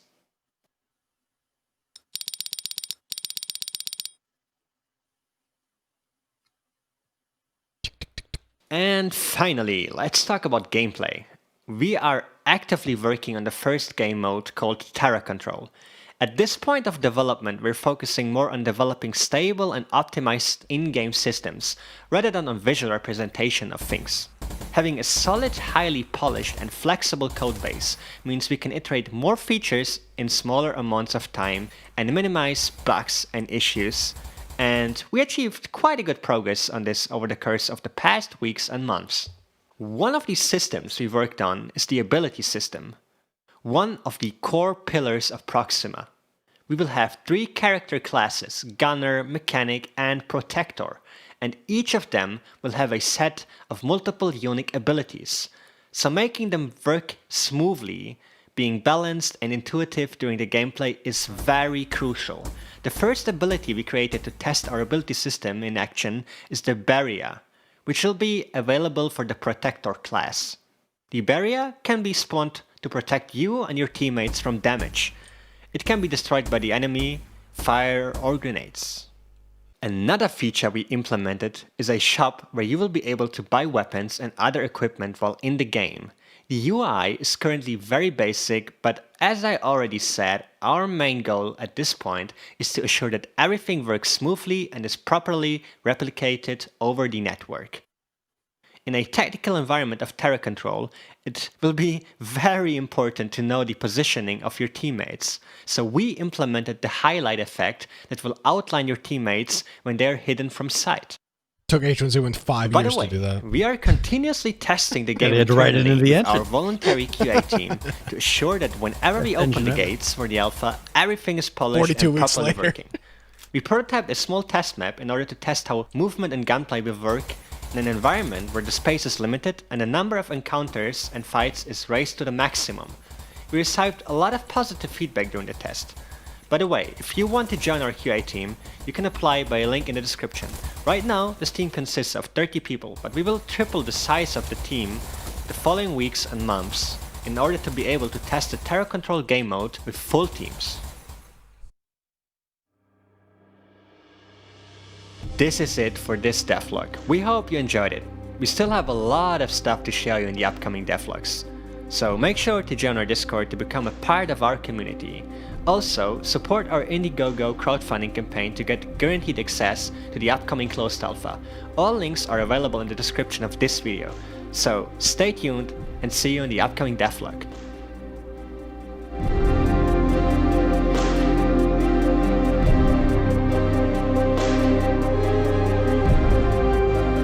All right. Yeah, we're staying tuned. That was an interesting video, Brian. It's been a hot minute since we've seen something that in depth. Now, I think for some people, you included, and a couple members of our chat, that is very rudimentary. Then you've got people like me. That is rather interesting. I don't see that stuff all that often. Yeah. Well, and that's okay. So first of all, a lot of things he was showing are the tools that they use. For instance, Speed Tree. A lot of times people go and purchase trees from the marketplace or something. With Speed Tree, you have the ability to make it to where, based on wind, if you want to put wind in the game, the trees will flow and move. You can have it to where they will age, so you can have the different seasons built into it, and make your own trees. So they're using the proper tools. Gaia, I have the license to that. It's an excellent landscape creation tool. Speed Tree is the top. Speed Tree is the top tool for creating trees. All the things that they're using are the standard things that you would use to make a game like this. The way that they're making it seems to be very standard. Now, being that they did the Kickstarter 2 years ago, I would hope that they would be a little bit farther than they are right now. I don't know. That is kind of the frustrating thing. I would think at 2 years, unless they had nothing accomplished at the time of their Indiegogo, Possible. that is possible. I would expect them to be farther along because they're showing you a lot of the general movement system, something that maybe would take a year, but depending on where they're at beforehand, or things that maybe they're not showing you that they've been working on, or depending on how big the team is, that does make a difference on this. So we'll see. This is their first dev blog. They've had, it seems like, a lot of radio silence going for a while, but we'll have to just kind of play it by ear and see. One of the first things that you can see as far as a game coming out of the gate saying, hey, here's our first dev blog, here's all the stuff. I want to see how much is different in devlog number 2, and how long does it take them to put out devlog number 2, and do they make it to devlog number 3? That'll be the big indicators of whether this is going to actually go anywhere. Absolutely. So there will be a link in our show notes, which you of course can find on our website, which is infectionpodcast.com. There will be a link to that video if you're an audio listener, and there'll also be a link to their Indiegogo page where you can get a whole bunch more information about their project. The game is called Proxima Universe. Brian, there were a couple conversations in chat going on while that video was playing. Couple comments in there about how it doesn't seem to be a very feature-rich game. And again, they seem to be very much banking on the modding community. We heard that probably 10 times during the video. The game is going to be built with one game mode, but it's going to have all this support for modding, and that is a risky business model to take, because if that could be either the most successful or the downfall. Absolutely, really because if the modders don't come, and we've seen this in Ylands, if the modders don't come and create all these extra modes and everything else, because everybody wants it to be the next Arma. That's what they want. And I think the world is waiting for a replacement for Arma, or something that I've been bringing it up. I don't even know how long I've been bringing up 6 years. I'm waiting.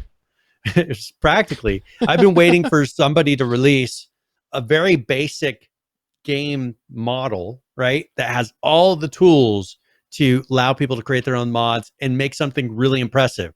They did bring up, they're releasing tools so people can go. Gaia is very inexpensive. It's a very affordable landscape creation tool. SpeedTree is not so much. Licensing, I don't know how that would work with licensing, because people can buy their own trees. I don't know that. I'd have to look at the licensing terms.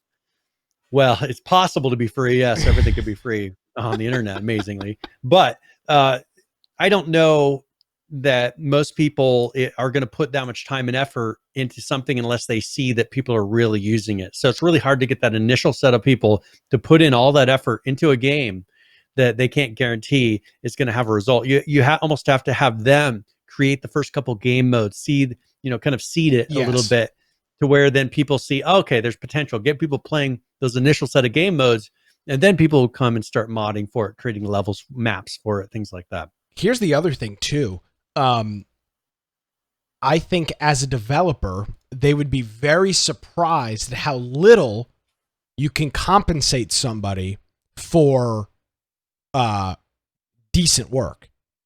When like hundreds of dollars goes incredibly far when you are just essentially giving money to somebody who's created a mod versus onboarding an employee and having them make a mod, in which you're dealing with costs, exuberant number of costs with that. And that is something that Arc did very early on, is they just started buying mods. They say, holy crap, we really like what you did. We'll just buy it. Yeah, it worked out great.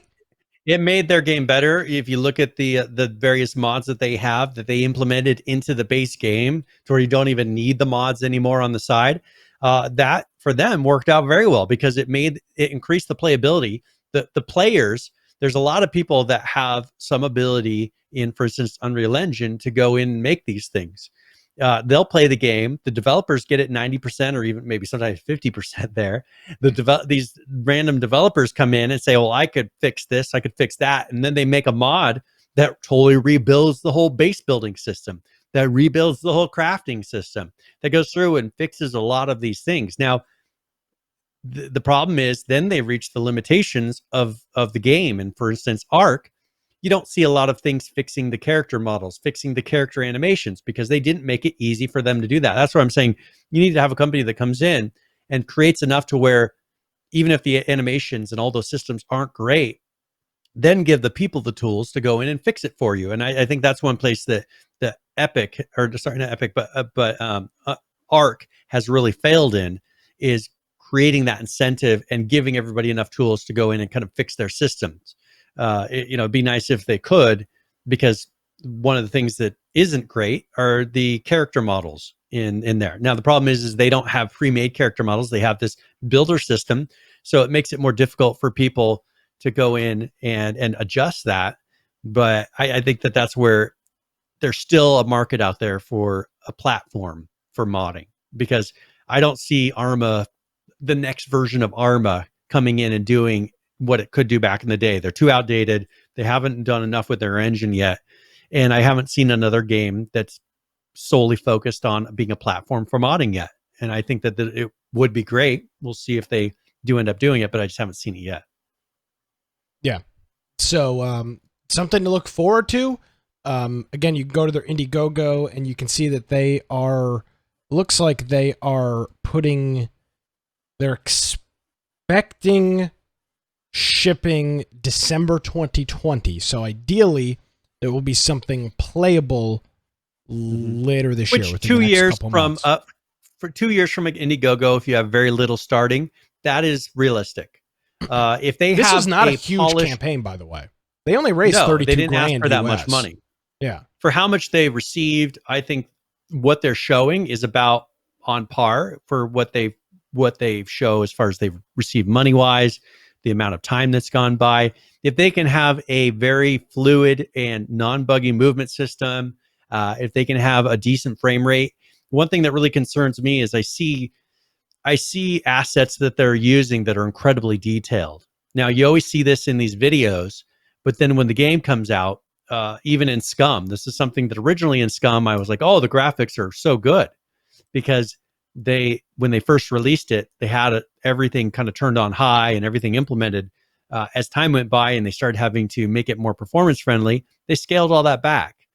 So I think with this, we'll even see, I'm sure you're not going to have, except for maybe they'll give you the option to turn your sliders all the way up.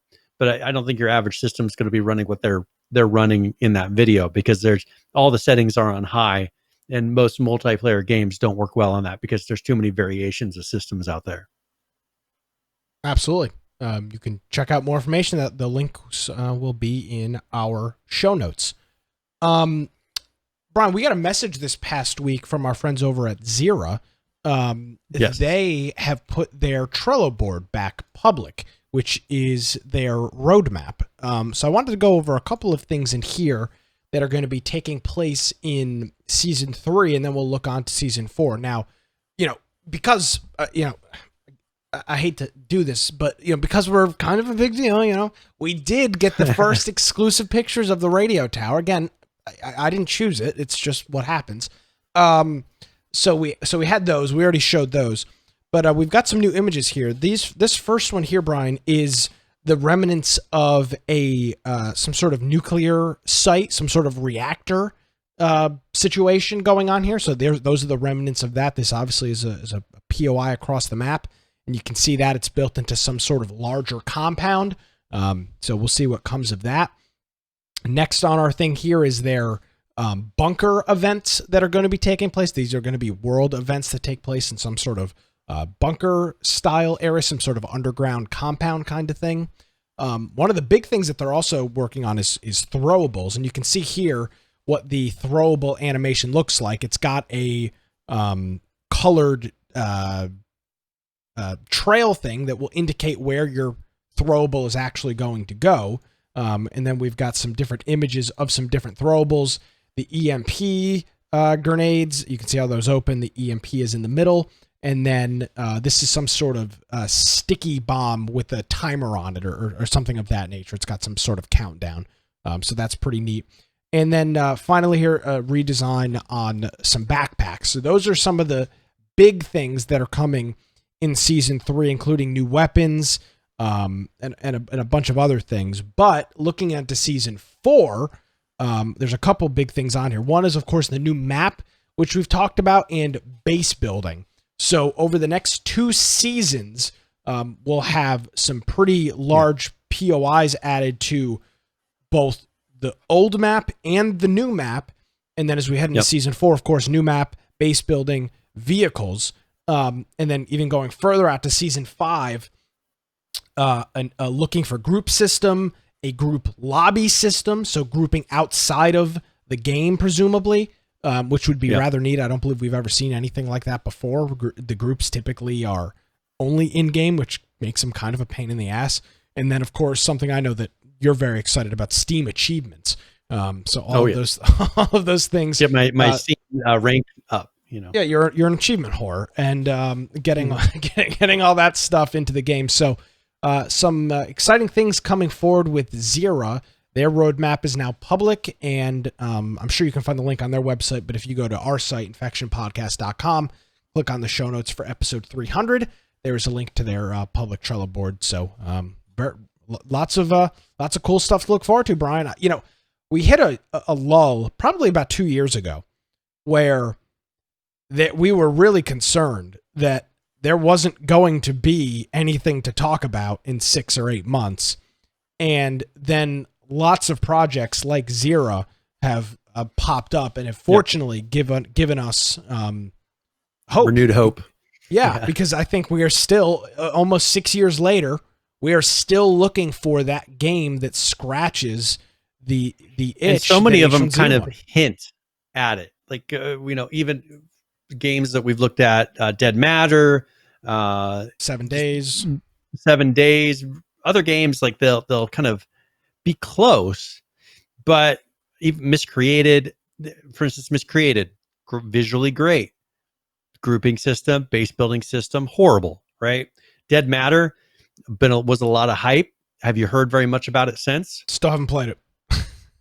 Yeah, and so it was a lot of hype. The problem is there's so much hype around games, but then when they actually get released, it's tough to get people to really actually play them. And the thing is, what made H1Z1 so exciting for people is people were excited for a game at that time.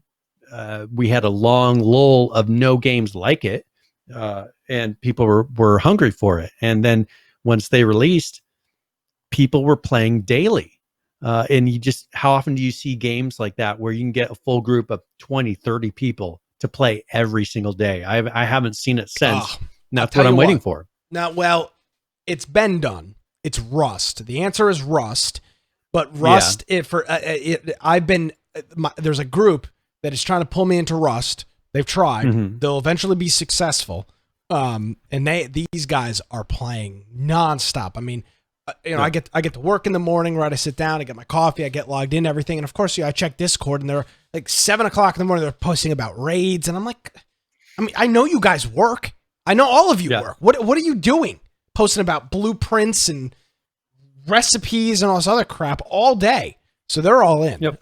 So Rust is probably the closest but to the Rust isn't a zombie survival game or a big.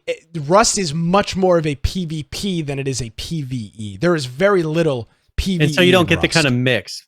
We had a little bit of a mixture with H1Z1 because we had people that were into the PvP. We had people that were into the building and all these other aspects. Now, Rust has that. Rust has a very big building system, but a lot of what Rust does is people are constantly destroying each other's things. So some people would get very frustrated doing that and having their stuff constantly destroyed. But there's some people that's exciting for them. So I think if you're probably right now, if you're looking for that kind of H1Z1 experience that we had, you're right. Rust would be the closest thing at this point in time to that. Now, there's other games that are still in development, like XERA, that are kind of changing from the BR feel a little bit, because we've talked about it for a long time now. The whole BR burnout and the straight BR has been played to death. I think other people coming in and starting to, okay, you can have a BR game mode, but people want to build bases. People want to do all these things. They've gotten so far away from that. And ARC's been played to death. It's hard to get people to go back into ARC because there's so many different maps now. There's so many different changes to it. The way the new expansion works isn't anything like the old ones. I think they kind of changed a little bit too much and have hit their life cycle. But that was probably the other one that was closest to us because of the base building. And the rating on that one was totally broken. The experience that I've watched a video last week about people talking about the kind of unhealthy culture of ARC, and they explain the exact same situation as what happened to us. And they said it happened to them server after server after server. ARC can't do it because of that unhealthy culture. Smallest violin, Brian. I play for the writer of that article. I've been there. I've had the pain. There, done that.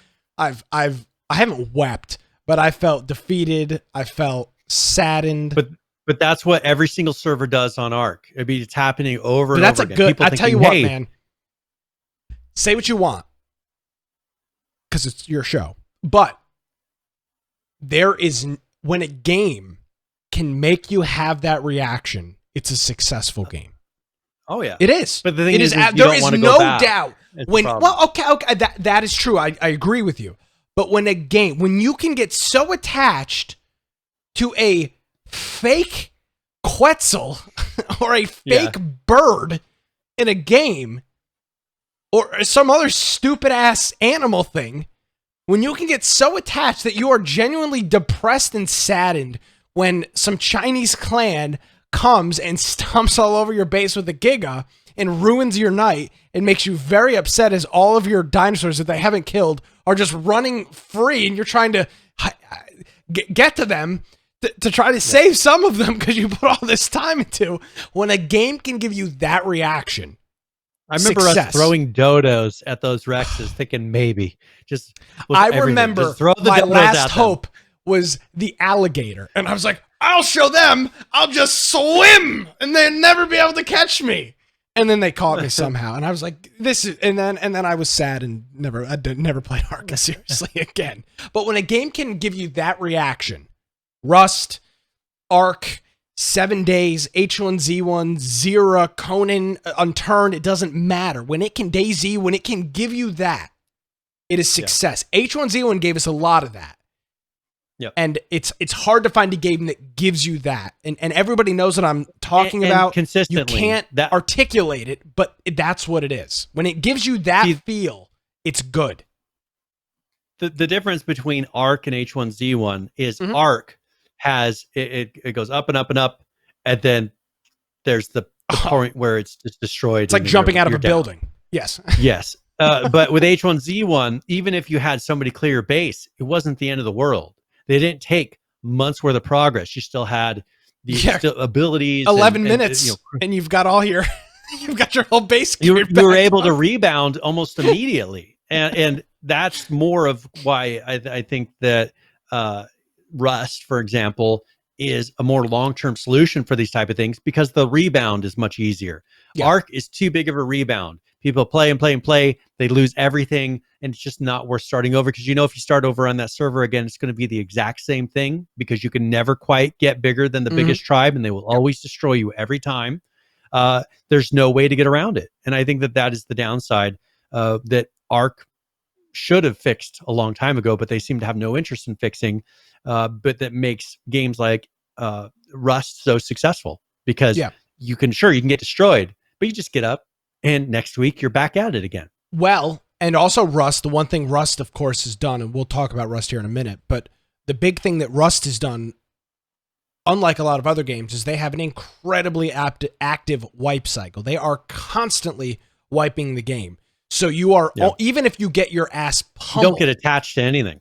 No, because it'll be gone in a couple of weeks anyway for everybody. But you can build up. That's what H1Z1 did. We didn't get attached to anything in that. But the reason H1Z1 wiped is because the game was broken.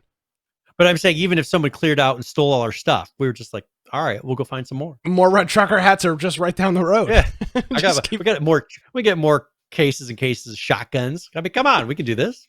Yes, it's entirely things we'll never use. We're just storing stuff for the sake of storing it, just to say, hey, look what we got. We got 5 chests of shotguns over here. What have you got?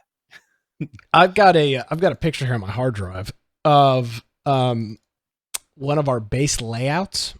Let me see if I can find this. Yes, this is how anal. I believe you made this.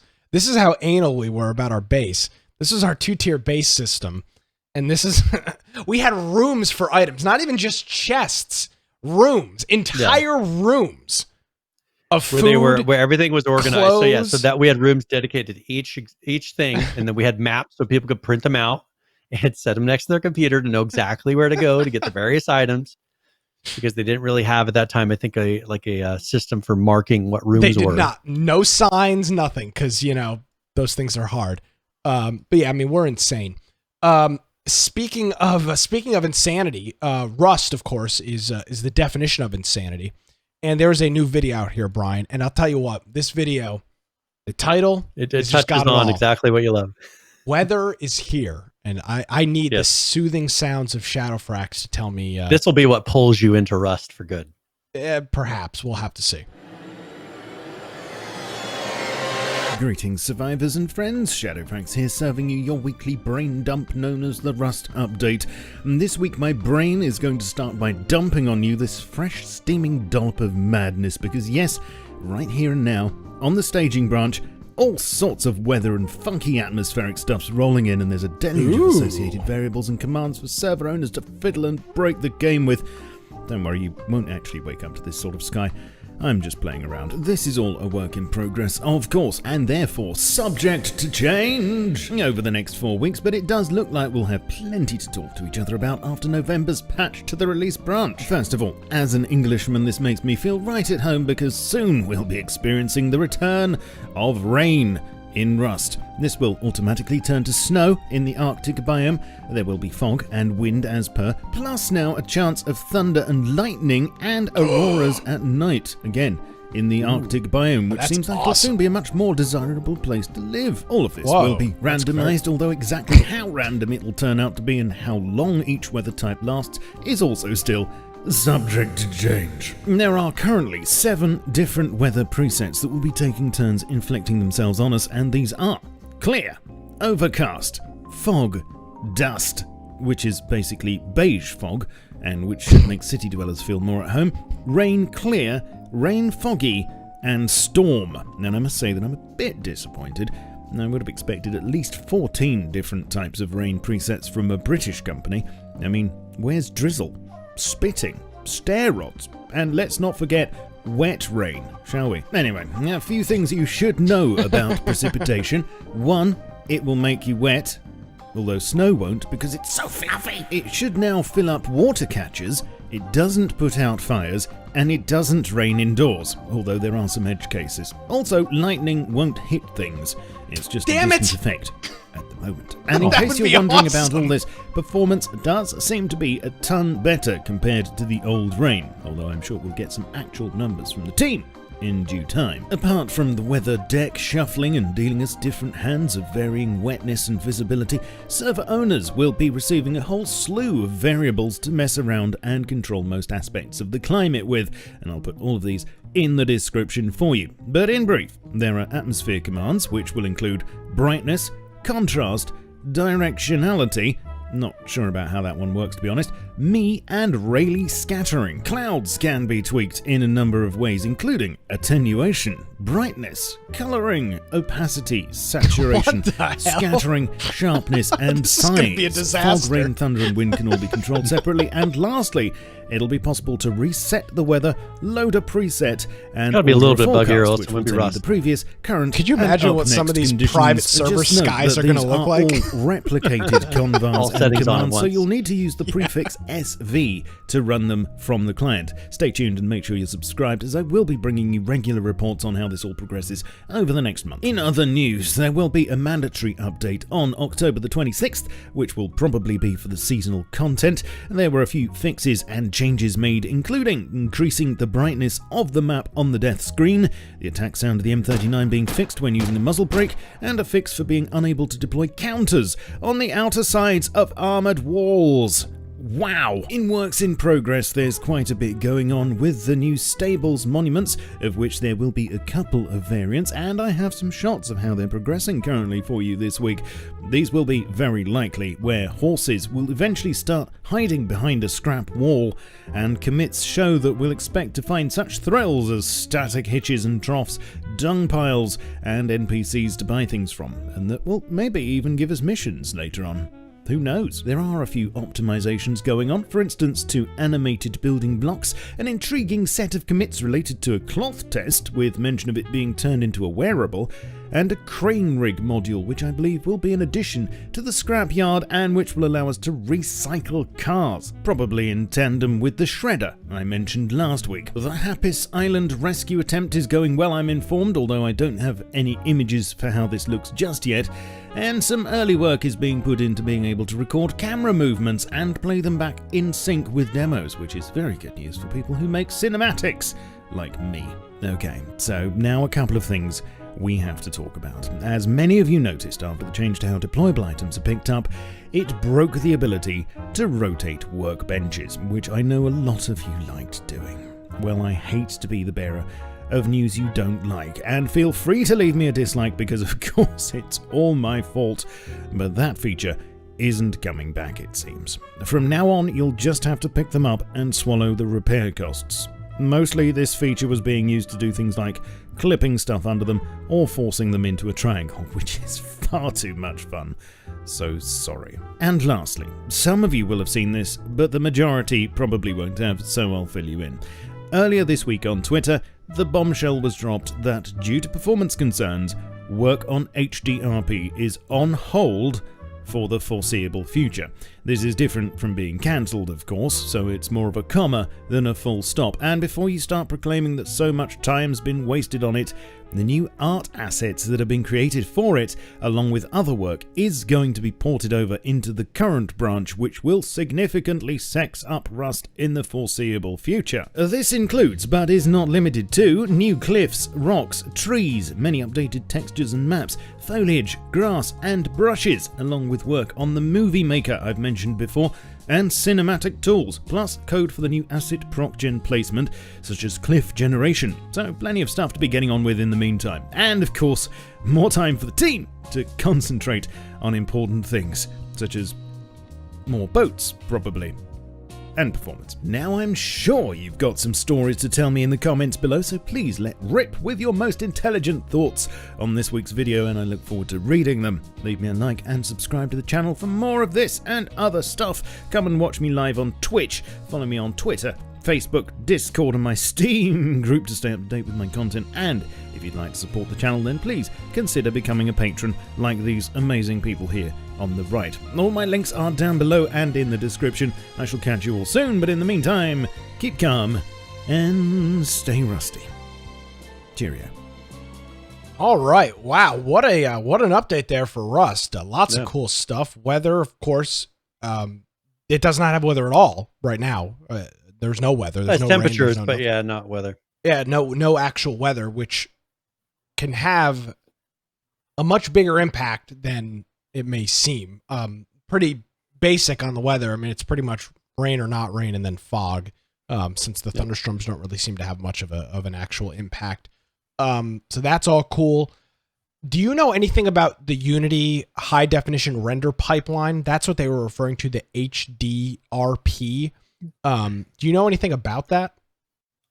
No, I'm not sure what limitations. I know that they've been putting out a couple of Unity updates here recently, and I'm wondering if they're still waiting for them to complete certain aspects of that. So yeah, so I get it's the HDRP is it's a universal renderer for it's a universal renderer pipeline, and I guess it allows allows much better graphics without the resources because of the efficiency of the rendering pipeline. So that is apparently delayed. It started being supported with Unity 2019 LTS, but it's something that the Rust folks are putting that on hold. But it is apparently I heard from another game. I've heard that the performance is the issue. That the performance is not as good as what they were hoping for. Oh, I'm sure that's exactly what it is. A lot of these games are just sitting here and waiting for them to actually get that to be decent performance, so it doesn't kill the frame rates of their game. So that is Rust. Let's talk about Conan Exiles real quickly. We've got a real quick update from them here. A PC hotfix, 13.10.20 hotfix 206. Couple of things on here. Fixed a number of client and server crashes. Fixed performance during fights with a high number of NPCs. This was especially an issue when there was a storm going on, which would really be taxing the server and, of course, your computer. In terms of exploits and fixes, they confiscated a Plim Particles shipment that was smuggled into the Isles of Siptah. No clue what that means. I don't know. Fixed a Maelstrom-related exploit and fixed multiple security vulnerabilities. They fixed an issue that prevented ambush enemies from attacking their targets when spawned. They limited the number of enemies that can attack an individual inside the Maelstrom. So they did that. Is it a Maelstrom? Is it Maelstrom? No, it could be Maelstrom. I'm going to open it up really quick. It's Storm. ST. No, it's not Storm. It might be Maelstrom. fixed an issue that caused players in single player or co-op sessions from setting the appropriate storm effects and the ambush enemy spawn rates. And then a couple of other things, some UI things and all that. So nothing crazy with that. Hey, let's talk really quickly about PUBG, because they did actually a pretty big update here for their season 9. They're introducing a dynamic map, which they haven't done before. All their other maps have been static. They'll maybe have 2 different versions, one with snow and one with not. But they actually have a video here teasing the season 9. If you want to play that really quick, and then we can discuss, some of the things that they're doing with that. But this actually shows off a little bit of what that map is going to look like.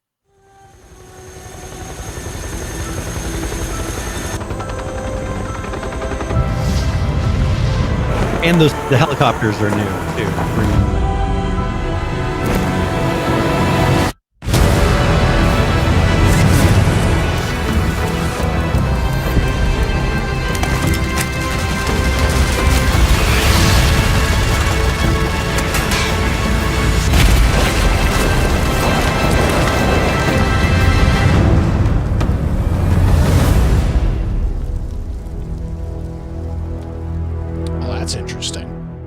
So now you're going to be able to fly those helicopters, from what I gather? No. I think that's just bringing you into the but map. it was dropping supplies or something, and it got shot down. Yeah, I think it does. I think it does airdrops and things, but that will bring you in, and you jump from a parachute into it, and then this will have.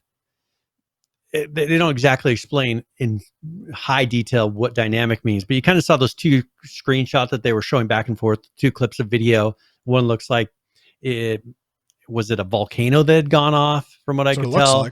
Like. And then before, so you have kind of this. I don't know that it's going to be procedurally generated terrain, because looking at that video, that's not the sense that I got from it. It seemed like more of the atmosphere changes. You have a pre-volcano version of the world, and then a post-volcano version of the world that I don't know if it happens during the process. The teaser doesn't give you a really clear example of what that means, but I would be surprised if they're really alternating the terrain itself. But it looks like they're going to have a very different atmosphere and look between the 2. That looks very much like a demo video, because if you look at when that chest landed on the ground and all that stuff, I don't see that going into the game. That's more of a video, something they rendered outside of the game engine to be able to do that. So we'll see once they release this how much is actually dynamic, but this is going to be something a little bit different than what they've done before. And so we'll just have to keep an eye out for this for when they release this map. Yes, sir. They just announced this yesterday, I think. That's very cool. I wish we had a little bit more. That video was very short. Yeah, they definitely hit it. Very much a cinematic trailer, as I'm sure none of your experiences in the game will ever look anywhere near remotely like that. But nevertheless, that's kind of the way it goes. We're running a little short on time, Brian, and there's a whole bunch we didn't get to. And a lot of it doesn't appear to be super time specific. So I'll just give some quick little hints at some of the things. And you're more than welcome to go check out our show notes for some of these articles if you want to go see what they are. First of all, Crucible is closing down. Crucible was a game that was in development. I thought that they were going to be putting out some content here pretty soon. They posted the roadmap and everything, but they just announced that they are going to be discontinuing development on Crucible. What kind of game was this? So, I'm trying to remember what it was. See, this was going to be done by Amazon. I think it was more of it was their first VR game style. Yeah, this was their first project. So this was Amazon's. They're focusing more on their MMO that we've discussed, coming up to this with New World. But this is surprisingly shut down. But when you're a company like this that has lots of money and you say, hey, we don't want this to be our first game, we don't think it's going to be as good, or maybe people are seeing that, hey, BRs aren't exactly what they aren't exactly where they were a year, 2 years ago when we decided that we were going to start working on this. But they're stopping development on Crucible and focusing on New World. Also, we have an update for Fallout 76, which you can check out. It's their update number 23. Overwatch is starting their Halloween events, so you can go check that out. Week. Yeah, we can show that next week. Sarion it's a little game that I kickstarted. We don't have to talk about that. It'd be nice if they put out more content than One Dinosaur. 4 years later, I think. Unturned has put out an update. Survive the Nights has put out an update, and they have a preview for an upcoming Alpha 1.6 that they're going to be doing. No Man's Sky put out their Origins 3.03 update. We'll have to look and see. It mostly just fixes, so there's not really anything we would have discussed other than talking about fixes, no new content itself. And then Raft. I wasn't sure if you wanted to show a little bit about Raft. Raft was a game that we all played together, and they put out a second, pretty much their chapter 2, which includes a lot of different things. I don't know if you want to discuss that for a few minutes here before we close out here. Let's do that. Raft is a fantastic game. We played great for a group. Yeah, we did. Yeah, so we'll need to schedule this. So what they've done here is they've added zip lines, a couple of new locations, enemies, and a couple of other things. So some new destinations on here. They've added a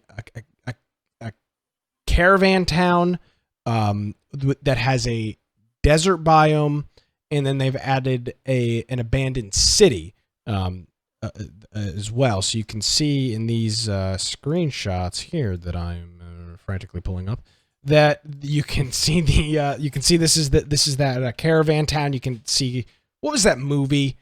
Damn it. What's the movie where never mind. Here's the caravan town. You can see all the things going on here. All the different. Are you talking about Ready Player One? Yes, exactly. That's exactly what I'm talking about. You like how you can say, what's the movie? And I got it. You give me zero hints other than it was a movie. Yes, thank you. 6 years of giving you my heart and soul, and it was all worth it right there. Pays off, yeah. So you can see what the town looks like. You can see somebody ziplining between those. Here's the abandoned city. It looks like it's in some sort of that's pretty big for, remembering how that game was. This Yeah. is much bigger of an environment than what they've had previously. Yeah. So this is in some kind of honeycomb dome system. Not sure exactly what that is. So those are those two new points of interest on that. They've added new enemies, including the mudhounds, which are pigs mud with hogs? fangs. Mud hogs. Yes. Then they've added the butler bot. That they look friendly, but they're actually shooting at you. They've added a battery charger, which essentially is a generator. Zip lines, of course, which we talked about. An automated water system, which is a big one. Water was a big pain in the ass. So they've got that sorted out and now automatically water your garden. They've added metal detectors, bigger storage. This was another huge issue that they've done. They've added cassettes and a piano, so you can now play music that you'll find. Music and also other things. Now you can actually play the piano yourself, so we'll see how that goes. They've also added a bunch of new things, plants, cooking items. You can see some pretty cool looking strawberries there. A whole bunch of stuff. And then a community built main menu raft. So they'll be showing some different rafts that people made on the front menu in the game. So yeah. Are you what are you doing Friday night, Brian? You gonna be around? I should be. I think I will be. I'll find out tonight, but I'll let you know. But I think I will be. All right. So, well, you don't screw it. We're gonna do it. Raft Friday night in our Discord. We know that a number of people have it, so because they played with us. So that's the tentative plan. If something changes, I think I'm free on Friday as well. I'll have to verify. If you don't have it, it's $19.99 currently on Steam. So you can also check Humble Bundle. humble.infectionpodcast.com. Absolutely. And that'll be that. It'll be Friday night in our Discord, infectionpodcast.com. Click the Discord icon and you'll get joined into there. So Raft is a really, really fun game. Yeah. And I like that they have more to explore because it is kind of it seems like it was a random generation, because with Ocean you can do that. They had tools to be able to find these various islands and things. So it's definitely one where everybody works together. You're kind of building up, and then you get to explore some cool things and get some cool gear. So it's a fun game. Yep. Outside of that, a couple of other game updates: Survive the Nights, Unturned, No Man's Skies. We'll throw those in our show notes for next week. So we'll have all that stuff in there for next week's episode. All right, Very Mr. good. Brian, with that being said, anything else before we head into current players? Nope, I think we're ready. All right, let's go ahead and do it. Let's do some current players here. Let's talk about some video games and the numbers of people playing them. We're going to start it off with Ark, Survival Evolved, currently playing 31,380, the 24-hour peak 50,112, and a 7-day peak 61,421. Moving on over to Rust, 37,634 people currently playing this. The 24-hour peak, 57,821. And the 7-day peak, 71,757. Moving on over to 7 Days to Die, currently playing 14,602. The 24-hour peak, 19,507, with a 7-day peak of 26,906. Still rolling strong all these weeks and months later. Conan Exiles, 10,304 people currently playing that. The 24-hour peak, 14,856, with a 7-day peak of 19,649.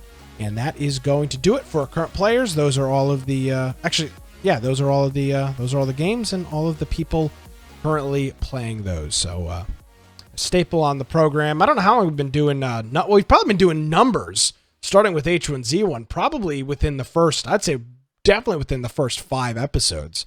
Yeah, first couple of weeks. So that has been a multi-year staple of the program. I know everybody. I get emails and messages. People on the streets. Everybody's favorite part. I mean, literally, I'll be downtown just hanging out with my friends, and it's kind of embarrassing, to be honest with you. I'm, hanging out with my friends, and how many people are currently playing Ark? And it's just like, all right, guys. I mean, I get it's a popular segment. I guess a piece, yeah. Yeah, but I mean, I'm trying to have a good time with some friends, but the people ask for it, so it is. It's what you do. Well, let's go ahead and roll on to tip of the week, the second favorite portion of the podcast. This is where you go through and either give a general gaming tip or one for a specific game. And I thought, Nick might need a little help getting started, and we'll do it on Rust. So this is tip of the week. Fantastic.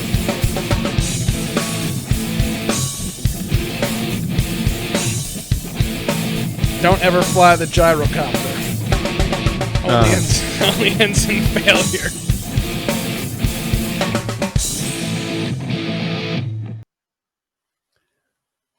All right, so getting started in Rust, it might be exactly what you need to get to scratch that gaming itch that you've had. Now, first of all, you want to go find some hemp in the game, not to smoke. Not that you would smoke hemp in the first place, but you never know the kids nowadays. But you need to build a sleeping bag, and after that, you might as well craft some clothes because you don't want to be running around naked. And as you saw in the previous parts of this podcast, they have the new weather system. So with these clothes, that may make the difference between life and death. So if the temperature drops below 41 degrees Fahrenheit, you start to take damage. And so those clothes will help to raise your core temperature and keep you from taking damage a little bit as it gets colder, if you go to a colder place. Now, currently, prior to these updates, you would have cold sections of the map. Now with this weather, I'm assuming that they'll have temperatures actually fluctuating more throughout the map. So this is where you may want to have a warm set of clothes and a colder set of clothes because it could change and you may not have as much of a choice as where you go. If you end up going over 104 degrees Fahrenheit, you begin taking damage. So if you are overheated, one thing that you want to do is try to avoid campfires, anything that produces heat. If you are overheated, you could jump into some water. But if you're freezing, avoid the water, find the heat sources. So that hopefully gets you started, keeps you alive and long enough to maybe craft a few things, build a little bit of a base. And that is tip of the week. Yep. And then a guy with a lot of gear who's been playing for hours is going to come in shoot and just you pretty much while carrying you. Yeah. Shoot you while you're naked and have nothing to lose. excuse me, you have nothing they have nothing to really gain because all you've got is sticks and rocks and hemp. They'll come, they'll kill you, and then they'll come and kill you over and over and over and over again until you rage. Until maybe you get away for long enough to build up a little bit to have a base to maybe defend yourself at. Meanwhile, you would be KOS'd permanently and I'll give you Brian, bonus tip of the week because it's 300 episodes. Yes. Don't trust anybody in Rust. If somebody says I'm a friendly, you're a jackass if you don't kill them.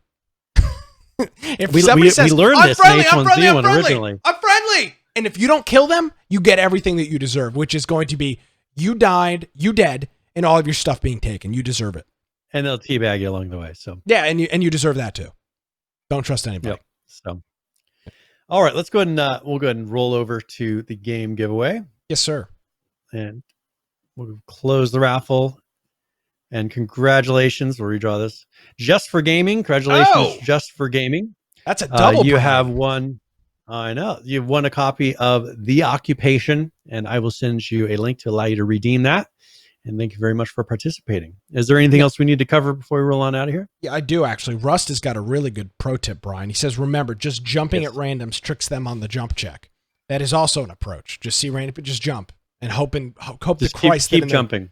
Hoping their Ventrilo channel. Somebody's running up to you that you don't see. Yeah. Yeah, just hoping their Ventrilo channel. They're like, jump check. Who's jumping? Oh, that's me. Oh, well, that's always the funny part is in H1Z1, someone would say jump. Everybody's just jumping. It doesn't matter where you are. You're just randomly jumping in the middle of nowhere. You're in a house by yourself. You're jumping. Yeah, you're jumping because you never know.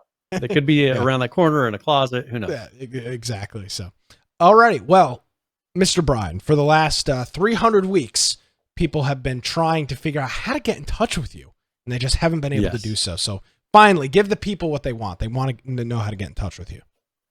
Well, first of all, you're more than welcome to find me at Brian Aldridge on Parler. Or my blog, biteoftech.com, and on there's a lot of different ways to contact me. Or if you want to go to our website, infectionpodcast.com, on the right-hand side there, join our server on Discord, especially if you're going to play Raft this weekend.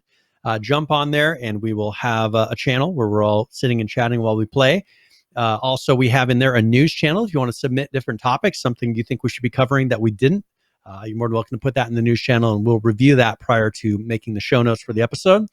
Also, if you want to get a notification before the live show starts, you can do that through our Steam group.